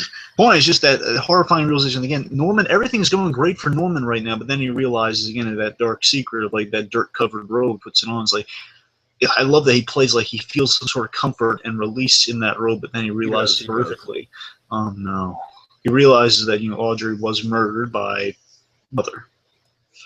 Again, Mother being every one of you that. So again, remember, Edwards did tell him, you know, he becomes Mother. He does. So again, so Norman does have a clarity on that on some level. He does know that, you know, he is responsible for whether it was Mother or him. So, I mean, there is some. I still think that fuels the fire of, you know, which, if it's just Mother and that he just can't separate which is the real Mother or not, or what. Yeah, I don't know. Like I said, it's definitely you're right. It's a ambiguous scene for sure. Okay, we'll see. We'll talk a little bit more of that in a moment. But let's see. So puts on the robe. He's horrified. He solemnly buries that suitcase in the ground. He washes up. He loved the home sweet home little thing in the bathroom. I think it's hilarious. Also, I really like the lighting. It's like all at dusk when he's burying the suitcase. Again, there's such a great sense of timing, and again, the day structure we've had over these last 3 episodes of, like, you know, this is the big night. So I mean, it's coming to nighttime. Sure. Because again, and we're not sure if Dylan's going to be back, because Dylan was supposed to stop by tomorrow, but again, after the fight he had with Norma, I don't think he stopped by. Oh no. That's what I'm thinking. So regardless, let's see. Unless Emma talks him into it, there's no way Dylan's stopping by that house. That's my figuring. Unless Romero maybe calls him, but we'll see. Anyway. We'll see. Let's see. So basically, he solemnly buries the suitcase. So the home sweet home thing's really poetic, though. Like, you know, Norman's at home, but now he thinks he should be happy and everything's going great. For a moment it was, but now everything's turning topsy-turvy on him. And here's, I love this on the second watch. So, well, basically, Norma comes home and she reveals that, you know, Norman was right about Romero, that it wasn't in the cards for him. And there's a sad moment here, folks. Again, how much sadder can it get? It's right like this.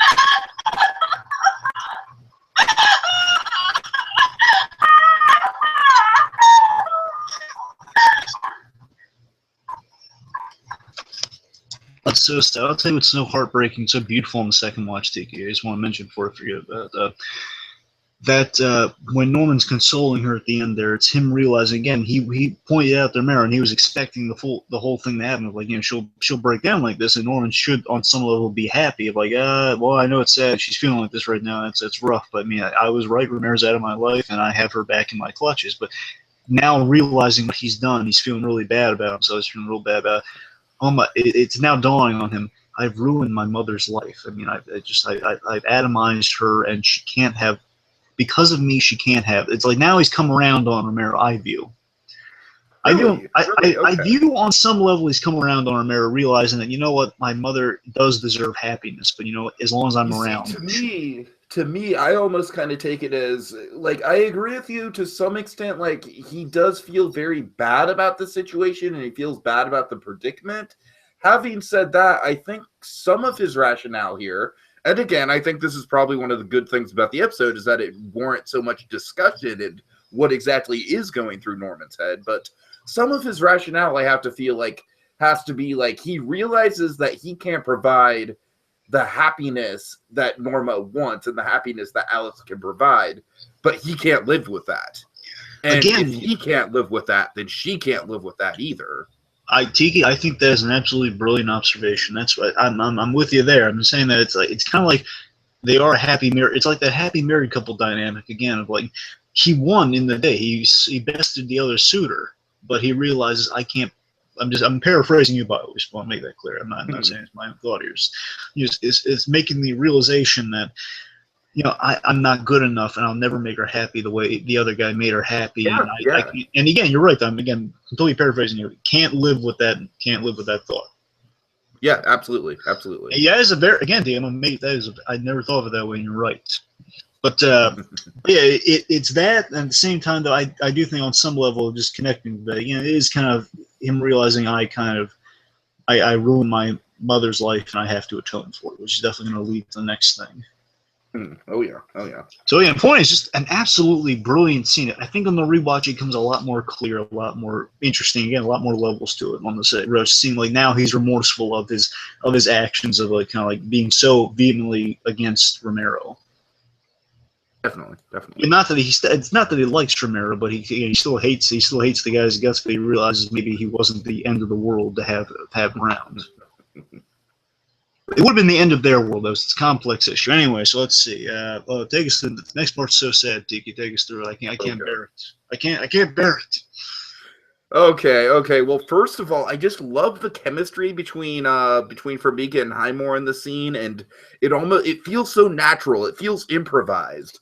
Like, we had that awkward moment in bed with the two of them last episode, and it just felt wrong.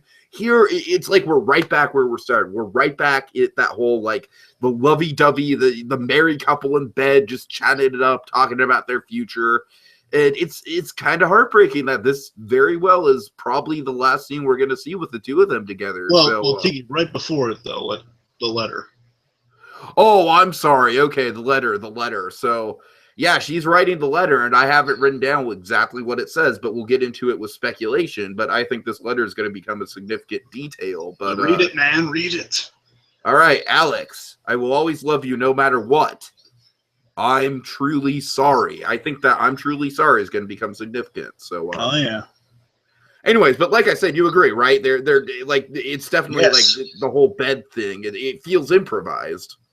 I mean, Tiki, tell me if I'm crazy, because I'm still on this since the third season. You know, ever since my favorite moment of season 3 is still just that the Gene Autry song, you know, the I Belong to You or something like that.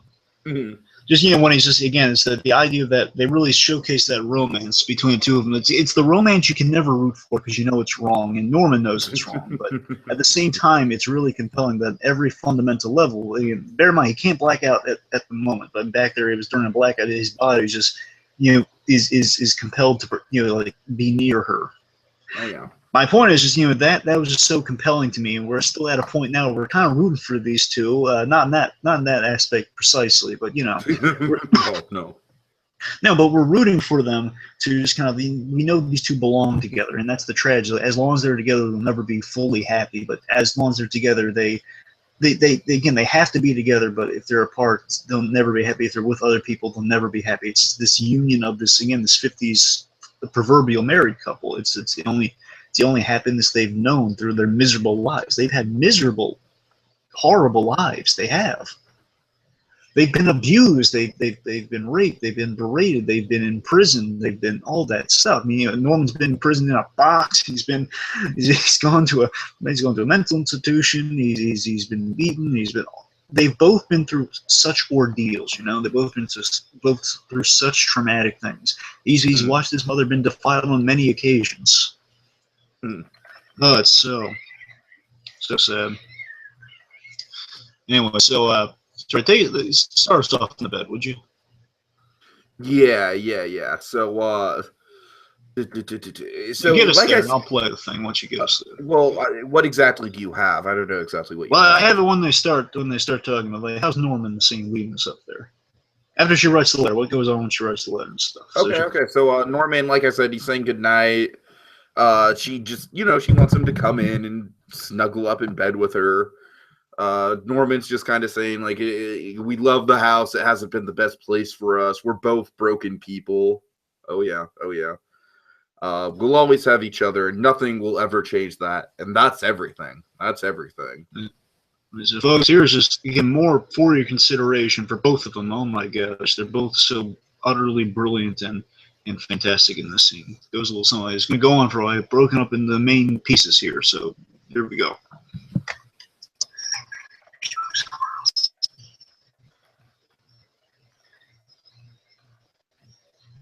So much has happened here. We have tried our best whatever we really have. Of this old house, but I don't think you can say it's been a good place for us. Somebody's broken right now, but life is hard. We still have each other, and we will always have each other. Nothing will ever change that, and that's everything. I mean, that's just a beautiful sentiment right there, right? Oh yeah. And again, this is the tragedy that they're so perfect together. And again, it's like so sweet and uplifting. It's so tragic when you think about it. So yeah, they will have each other no matter where they go. And then this comes back, and again we're going completely full circle with the ending of season 1. Dear. Do you remember when you said you wanted to go to a walk? It was safer because it was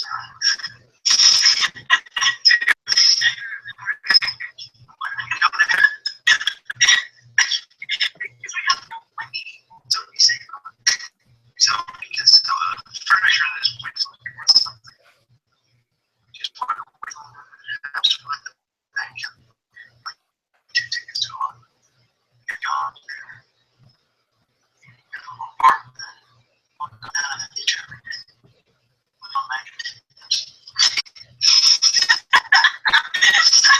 You always love your beginnings, for starts.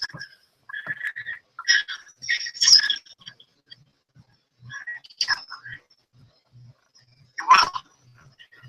We're starting together.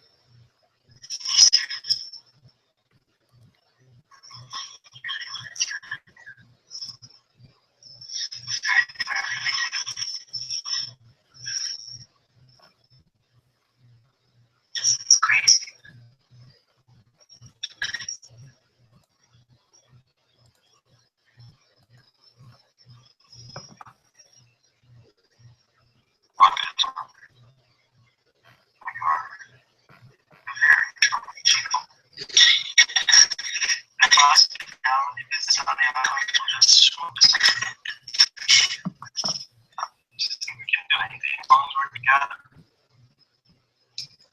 We're supposed to be together.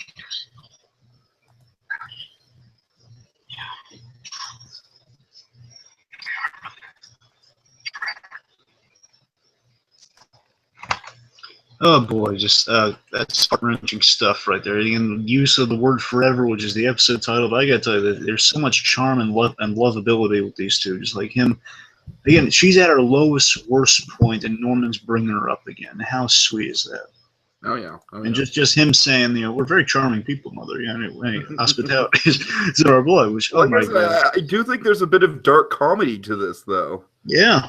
Because Norman, he's being very charming here. It's like he's laying out the macadamia nuts line that charms the pants off Norma. You know what I mean? Absolutely, and again, they are the perfect married couple. They're the perfect union. They are. They complete each other. They do, and that's what makes the following Sure. kind of Norman's. Let's just say Norman's plan here all the more tragic is that these are his last words to her. All yeah. of it. His last, he wants to make her go out on a high note. That's his plan. That's his goal. That's his goal. And you know what? Hmm? As tragic as it is, I think, oh God, it's so hard to talk about Dragon, but it's like we all expected it to be like he's gonna murder her, he's gonna kill her, you know, and he does, but he does it in the most loving way possible. I know, like I don't know if it was the wonderful and incomparable and talented, which we're gonna have to plug something else and bring someone up. I think it's E Mighty Sophia.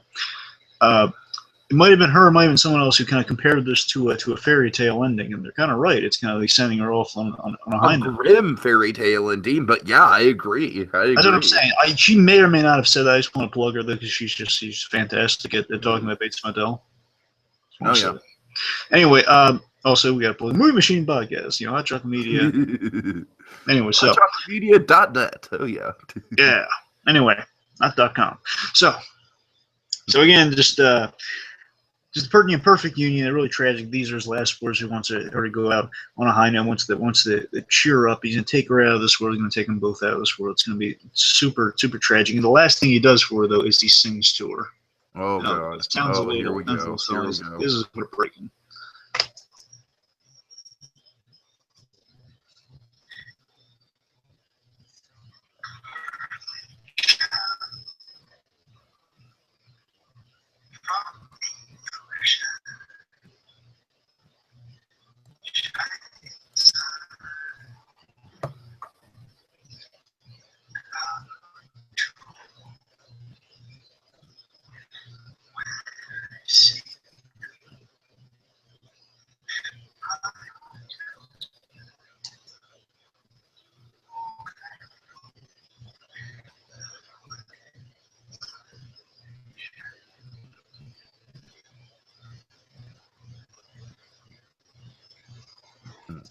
Oh boy, how charmingly tragic is that?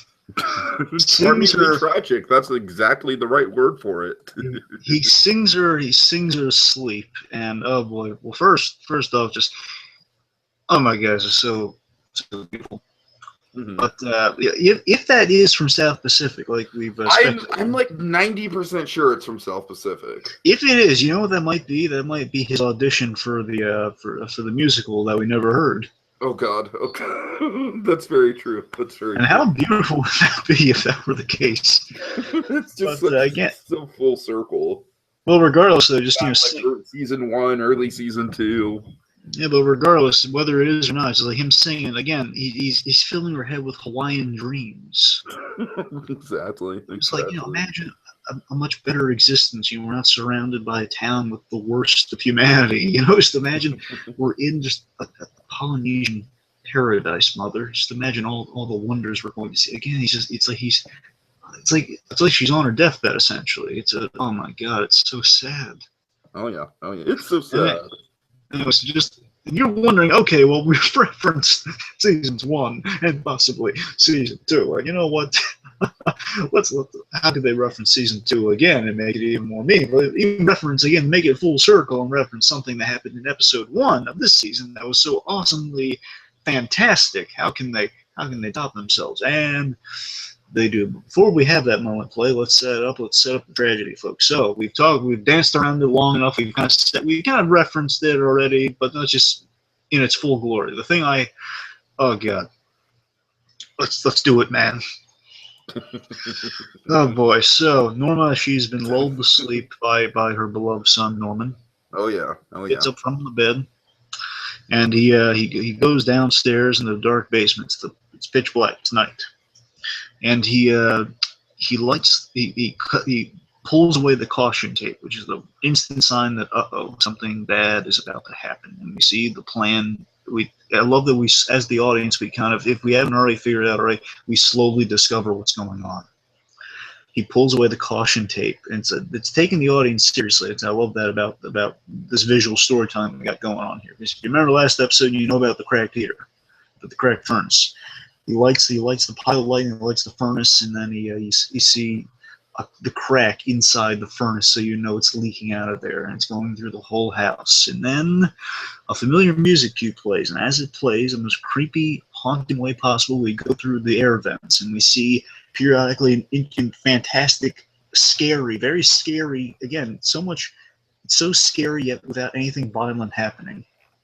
Yeah, absolutely. That's the brilliance of this scene. That's the brilliance of the way that this moment that we've been dying to see and dreading to see the whole series pays off. It's devastating, but it's not really at all violent for sure. And again, it's also so Hitchcockian. Again, being scary without being violent. Just basically each little event you see kind of being in a sharp kind of thing, matching with the music, like it's shut, as you like turn the corners leading to the ultimate room you're leading to.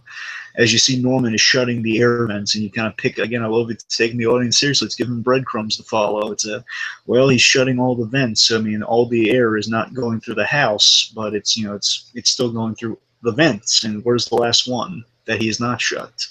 And you find it's under the bed. So the bedroom's being filled with carbon monoxide gas. Oh god. I hope I'm getting that right. Pretty sure it is monoxide, right? Monoxide, yeah, I'm pretty sure.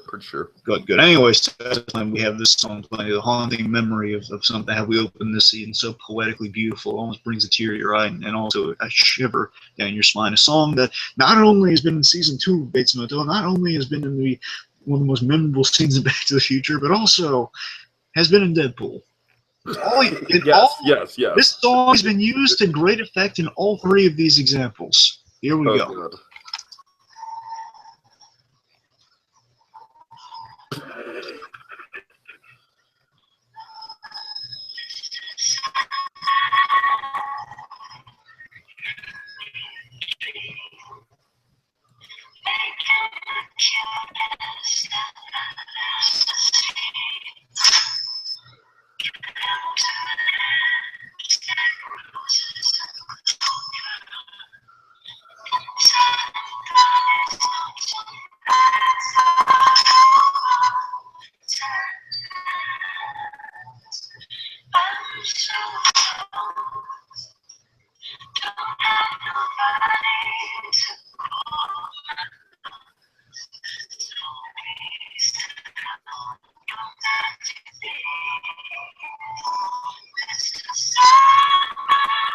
It's the end, by the way.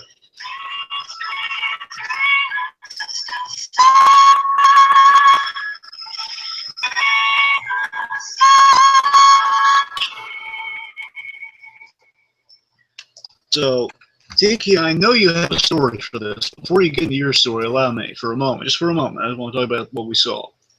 Okay. So again, Norman laying in bed with his mother as the gas is filling the room, and again, importantly, this might be very important going forward. Spec in a moment.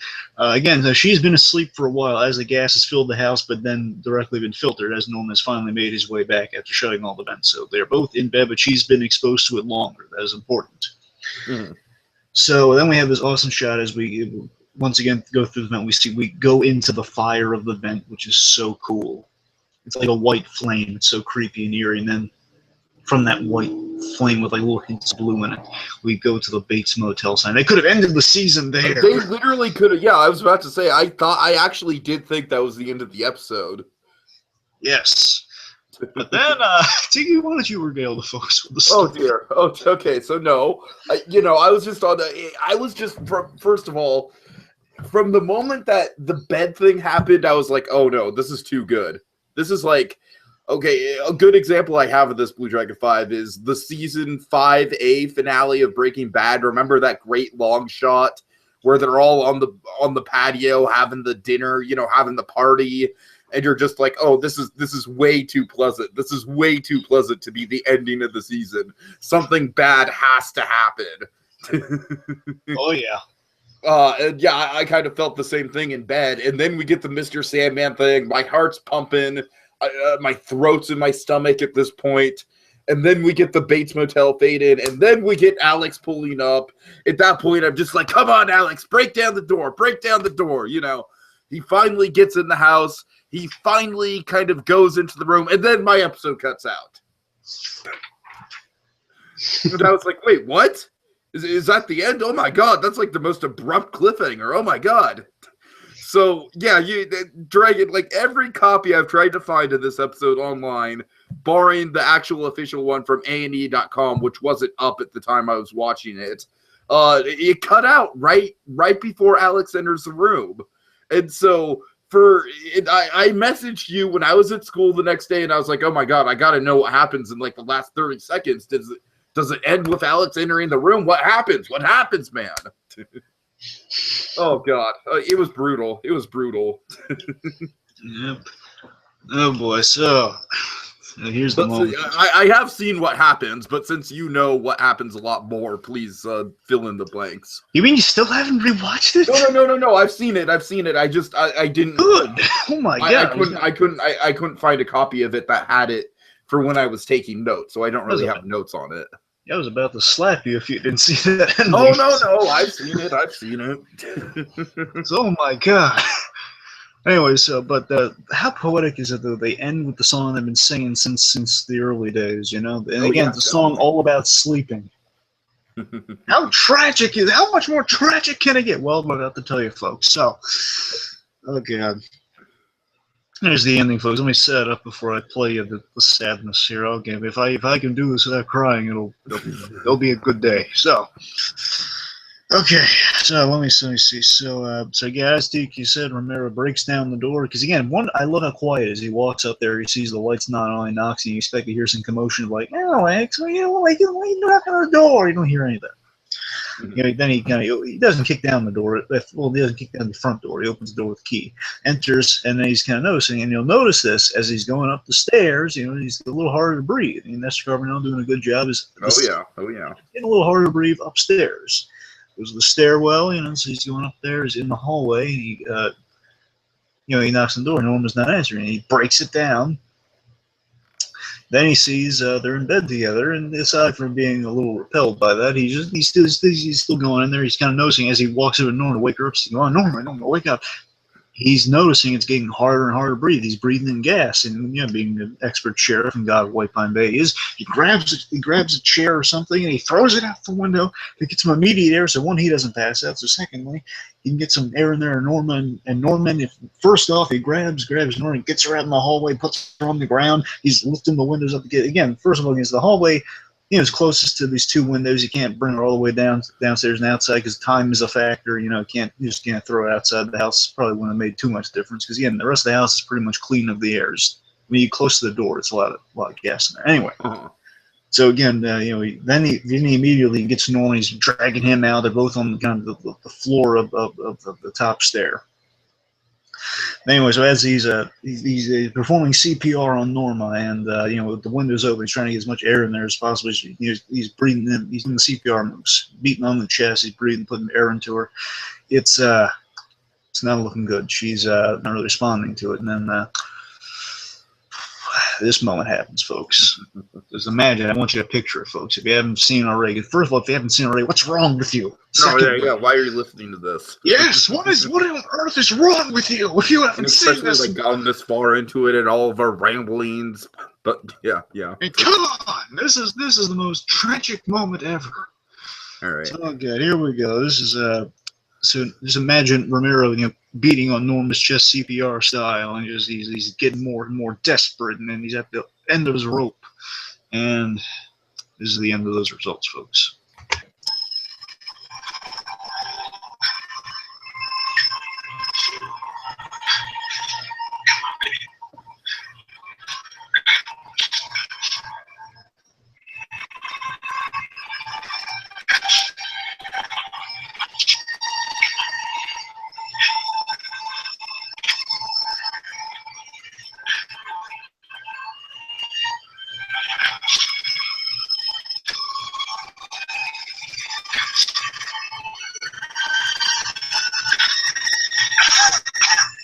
Norman comes to.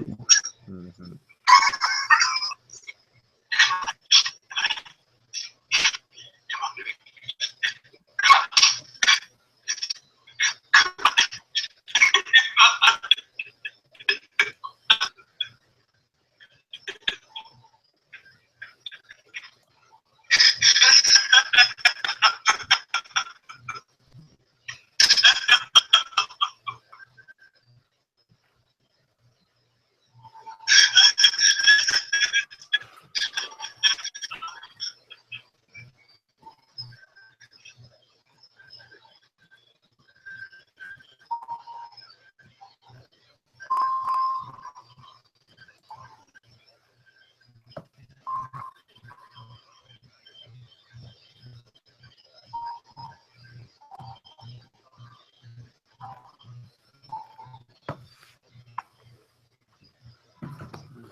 Sorry about that. Should I just give a kind of the 1,000 so sad remarks now, or should we just mourn for a moment?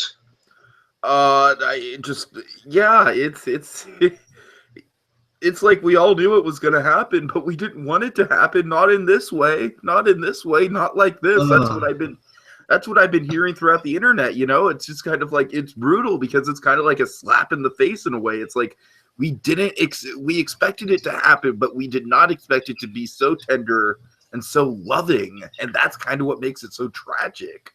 Oh yeah, I mean, also it's the thing. I'm sorry, would you like me to go now with the No, thing? go ahead. Say your piece. But I mean, also it's you're right. It is so unexpected, but also it's kind of paying tribute to the original source material because the way she went in the movie was she was poisoned. She and her boyfriend in the movie were poisoned by Norman because he caught him in bed, which we saw play out in the last 2 episodes. Oh yeah. He watched them, and then they both were destined to die. But he was strychnine poisoning in the tea, which we know would have killed Howard Hamlin. But seriously, of course. No, but being serious though, I mean, dying of another sort of poisoning. That's very poetic, and the way they did it, you didn't see it coming, and you kind of put the pieces together of what Norman was doing. And again, we're still not sure as to what precisely his reasons are. We're going off of intended to have us speculate, kind of say what we think happened on that. But I tell you though, when the moment happened, I was on the edge of my seat when Mary was resuscitating because Norman came out of it. I was like wondering if she's going to come out of it, and that would just be setting the stage for season 5. But I tell you, when it happened, when she didn't wake up, and basically the thing it signals that some people are speculating whether she's dead or not. And then look, there is a very, very, very small chance she's alive, but very, very small. If she's alive, she's dead by the end of this final episode, I think. Well, again, I'm saying if she lives, I don't think they're going to kill her again. But in the same season, I don't know. We'll put a pin in it for a moment. Yeah. Regardless, I'm saying there's some people are speculating because I think Romero crying over her body is pretty convincing that she's. Oh yeah. I think so, I'm not saying Romero's not a paramedic, but he's trained. He's the sheriff. I think he would know. Regardless, just when it happened, Tiki, my reaction to it, I actually mourned her like I actually lost someone. I actually legitimately kind of was a bit concerned for you. I was like, oh God, is he okay? He just lost a loved one. Yes, I seriously, I kid you not. I had the Ozymandias reaction. I kid you not. I was Walter White in that scene. I was bereft. I kid you not. After the moment happened, it's gonna sound so sad and pathetic. I know, but I was so because we love this character so much.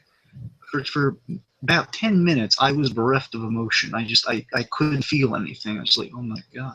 No, I hear you. I hear you. She's gone. It's like it's hard to believe. It's really hard to believe, especially because it didn't happen in like this intense, bloody way. It happened like a lullaby. I had no words. I was just for 10 minutes. I was like just processing for 10 minutes. I was like, oh God, she's not. Like first of all, when it happens, like no. No, again, I had the Ozymandias moment. It's like that silent scream, Mm-hmm.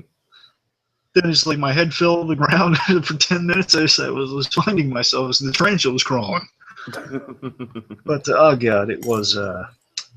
If again, the next episode will absolutely confirm it because there is some doubt. But if that's the way you do it. If you're going to do it, I tell you.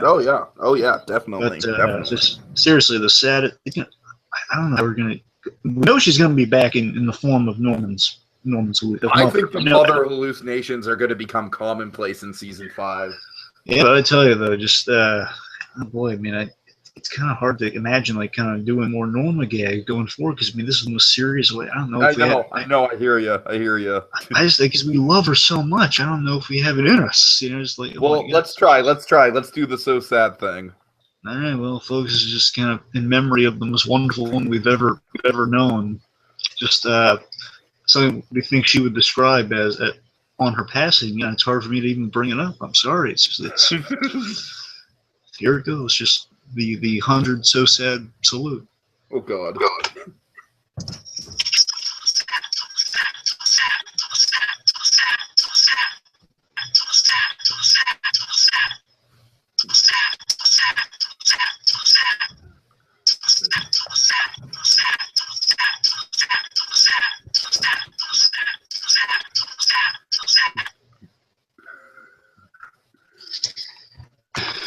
Yep, it's over. All right. So we've gone grossly over long on this episode of BlueDragonFive. It went a lot. Oh, we longer than I lost think we someone. thought it would. We lost someone, Tiki. I know. But let's wrap it up. So no blackouts this episode. It would be a lot easier if there was a blackout, Tiki. No, there were no blackouts. right. Okay, so let's do the checkout odds. So Norma. 98% chance. 98% for Norma. She was at 80% last week, but yeah, I'd be shocked if she wasn't dead by the end of the finale at the very latest. There is a 2% chance that she somehow comes out of it. We'll see, man. I don't think so. I think this. And we don't have a Lazarus pit in the Bates Motel universe, all right? She's not coming back. You know, but you know, Dylan might know something. Yeah, I was about to say I'm gonna count that. Okay, speaking of Dylan, he went from 45 to 32 just because he's wise enough to kind of like, even though he knows something's up with the Audrey thing, is like, okay, look, I can't let this drag me down. If Emma doesn't care, then I don't care. So he's down to 32. He probably might not even be in the season after this for the final episode. Emma, she's just kind of been at a steady decline, 30, 25, 20 last week, and now 15%. I think there might be like an offhand chance that they'll just shock us and kill Emma, but I doubt it. Romero, I think, yeah, Romero might be dead by the time we see the Bates Motel logo on the final episode. You know what I mean? Oh yeah. So he's in hot water. Well, I don't know by the time we see the opening logo, but I don't know. I think the cold open might be the confrontation between him and Norman. I don't know. But it's in a public place, so I don't think he's going to be a goner. It's not in a public place. It's at the house. No, it's. Did you not watch the promo? No, I didn't watch the promo. Well, that's why. Well, no, but I'm just okay. Fine, you're right. I see what you're saying. But regardless, I think he was at 90. Now he's at 95. Edwards. He was at 40. He goes up just slightly, because I feel like if Norman does get checked back into Pineview, that would be really bad news for Edwards because he could have the potential for Norman to slip back into mother mode and get violent. But regardless, I think he's safe for at least this season. Okay, Dragon. So very, very quick. Let's run through some spec. Well, here's what we know in the promo. We know very little, but we know one shot because we know the paramedics are going to get there to kind of take Norman and Ramirez to the hospital. We know that much. Okay. But, well, that said, I mean, we know there is this one shot we see of them at the hospital. We've only got 3 shots in the promo. There's that one of them being taken to the hospital. There's one of Romero like throwing Norman up against the wall, which is awesome. That I'm guessing is that in the hospital? That's in the hospital, yes. Okay. And lastly, we see Norman re-entering the house.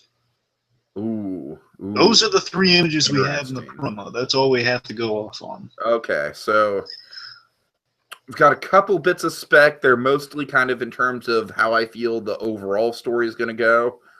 Caleb's the main antagonist for season 5. I'm calling that right now. I think Caleb's going to get word of this, and he's going to come after Norman. Remember, Caleb has seen Norman in mother mode. He knows what the kid's capable of. I'd like to think that maybe Chick Hogan steps in the middle of it. Maybe Chick Hogan becomes the father figure Norman never had. But I feel like that's kind of getting into fanfic territory right there. Oh, what? Let me pitch you something for season 5. Okay. You have a moment where oh god, it's gonna be so sad. You have a moment where Norman is as mother. He's turned into mother, but for some reason, because he spent some time with Caleb, and perhaps the whole season builds to him coming around on Caleb through mother. Uh-huh. But mother, in a moment where Caleb he's dead set on killing Norman. But the big climatic moment, like Caleb has a knife, as a reverse of their first meeting. Caleb has a knife, and Norman, and the mother is sparing Caleb's life. But as Caleb is about to stab and kill Norman, Dylan jumps in the way. Oh, shit. No. Don't bring me down like that, man. And in retaliation, Mother violently kills Caleb. Oh, shit. Oh, fuck me. Oh, God. Season 5. Okay. I guess in terms of, I honestly think this is kind of just my bold, kind of broad spectrum speculation, Dragon. If I'm right about this, I get a cookie. But you know how season 3 ended with one iconic Psycho moment of the car sinking in that lake, right? Yeah. I'm speculating. This is just bare bone speculation that somehow Norman is going to get Norma's body from the hospital to the Bates Motel again, to that house, and the final shot is going to be Norma, dead Norma, in the rocking chair. That's very interesting. He might be in the basement, though. I don't know. Well, it doesn't really matter where it is. She just needs to be in the rocking chair. The rocking chair could be in the basement. Okay, I think I'm just kind of wondering if he's going to stuff her or not, because we have to get her preserved somehow. And also, I think in terms of Emma and Dylan, I do think they're going to hear about it. I do think that's going to kind of prevent them from leaving town right away. That's how they're going to get involved in season 5. But can you just imagine a predicament? Can you imagine a scenario where Emma doesn't know about Norman killing Norma yet, and Norman invites Emma over, and Emma's like, "Oh, I haven't seen Norma in a while. How's Norma been?" And then he shows her the corpse on the rocking chair. Oh God! That would be brutal. That would be brutal. And then he's kind of like talking to himself, kind of like, like playing the whole Perkins mother thing. Oh man. Oh yeah. Well, you know how they kill him, don't you? How? Well, they stab her in the lungs. Oh, yeah, oh God. Oh, I'm sorry. That's how they do it. That's how you kill Emma. The lungs fail her in some way. So I'm saying if it's going to be murder, it's going to be stabbed in the lungs. Otherwise, it's going to be shit. So wait a minute. What? I don't know if they will do this. If she sees Mother in the rocking chair, and if it worsens her condition to have the panic and the stress, and she suffocates and dies. Oh, that would suck. Okay, do you have any spec? Sorry, I don't mean to go dark on you folks. I'm just saying, so we have a character now who might be in a position of great power. I'm speculating in the various ends here, but let me see. Speculation again. I'm thinking Romero's going to be on Nolan's case, and I think the season will end with him killing Romero, because I can only fathom how long can Romero. If Romero, Romero's going to be on his case, so you got to wonder. It's going to become the. Oh, there's one thing though, my friend. There's one key piece of information that I think we're overlooking, though. Yes, the will. The letter. The letters. I mean, yeah. What do you think? Do you think Romero's going to read that as a suicide note on Norma's part? Hell, had the wedding ring in there, so... I honestly don't think that's outside of the realm of possibility. I honestly think, what if Romero actually feels in debt to Norman about this moment? Because Romero went behind Norma's back. Romero caused Norma to leave him. He knows it's going to be devastating for her. I don't know. I think that might be... Look, we saw that letter for a reason. We saw explicitly it said, "I'm so sorry." So, I don't know. Well, I think that letter was intentionally made to be vague. Well, I'll tell you what's going to happen then. It's the big question. It's not so much of... we know Romero at first is going to be at odds before... Okay, I'll predict it now. Okay, next episode, they go to the hospital. Once they wake, once they're cleared by the doctors, Romero's going to be throwing Norman up against the wall, seeing her body in the morgue or something. He's going to throw him up against the wall, and he's just going to be, if you had any hand in this, I'm going to hang you from the highest tree sort of thing. Right. Son or not, I'm going to make you suffer in ways you never thought of. Something I don't know. Anyway, so then he's going to find the letter, and he's going to figure, oh my God, she tried to kill them both. And then that's going to be the reconciliation for... Okay, that's how you keep Romero in for season 5. Again, Romero's up in the air. That's what I'm saying. The only caveat I see with that is the fact that if you want to stick 100% true to the Psycho lore, then Romero has to die. Well, then again... And he has to die soon. He has to die within the same kind of circumstance as Norma. Well, remember, technically he doesn't have to die because we need a sheriff. Yeah, that's true, but her lover has to die, though, and Romero is very clearly... He's not... fucking Norman's not going after Finnegan like, I need to complete this plot point. Well, you gotta remember, they don't have to... One of Norma's lovers has to die because Psycho. They changed up the lore a little bit with the carbon monoxide over the strychnine poison. Yeah, I don't know though. Again, it's up in the air. Again, so we have a therapist and we have a therapist and we have a sheriff, so we don't know. Mhm. But regardless, things are going to get interesting. I think the big question is, my real question is, like, how competent was Norman? Not competent. Like, how responsible was Norman for the gas? And again, they could pull out like a surprise blackout. We don't know. Yeah, we'll see. We'll see. Again, it's a question of, I'm on the edge of my seat wondering what the motivation was. That's what I think we're all on the edge of our seat just wondering if he's going to give an explanation, whether it's going to be Mother or not, or who. Sure. Anyway, so next episode's going to be a huge deal. I mean, oh my God, it looks like Norma had our beloved Norma Bates, so the cutest, most wonderful person to ever walk the earth is now. Well, she's now not so much walking the earth as she is placed into a rocking chair eventually. So. Oh God. It's a shame. It's really sad. I mean, I know on some level. I mean, like, I say this because, again, I love the woman to pieces. We all love the woman to pieces. I think somewhere she's thinking, and this is for the people who think she might not be dead. Yeah, I think that's just kind of her view on it. But this is Norma in denial, though. So. Oh yeah. Okay, so final thoughts. Final thoughts, really quick. This has been going for almost like it's pushing 3 hours right now. But it's so good. I know. But anyway, so this one was just. This is probably the best episode of the season. It's definitely the saddest. This one is I would say a perfect episode because Rebecca gets comeuppance. It's a perfect episode. Yes. I'm just saying they even improved the Rebecca stuff. So I mean, I'm gonna say it's they don't know it's horrible circumstance, but at least they made it cool a little bit. So I mean, just this episode that's fantastic pathos, so artistically done. Is the perfect full circle thing for the season. Again, the way they use Mr. Sandman delights me so much. It's just it's the most psychologically and emotionally complex episode of the season. It was so beautiful. Oh yeah. I loved it. For me, I will say this that for me, it's probably my favorite episode of the season, followed maybe by 7, then 2, then 8, or some ranking of that variety. They're all good. I mean, as much as I love episode 7 and the direction there, Nestor Carbonell certainly did a wonderful job.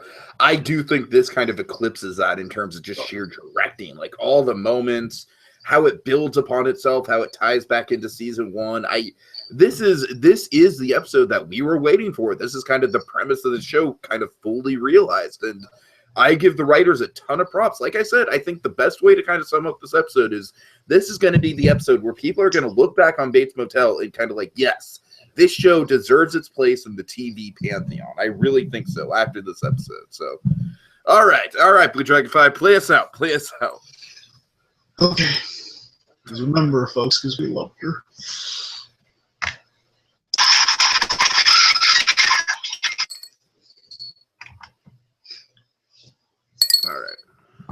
All right. You can all go to hell. All right.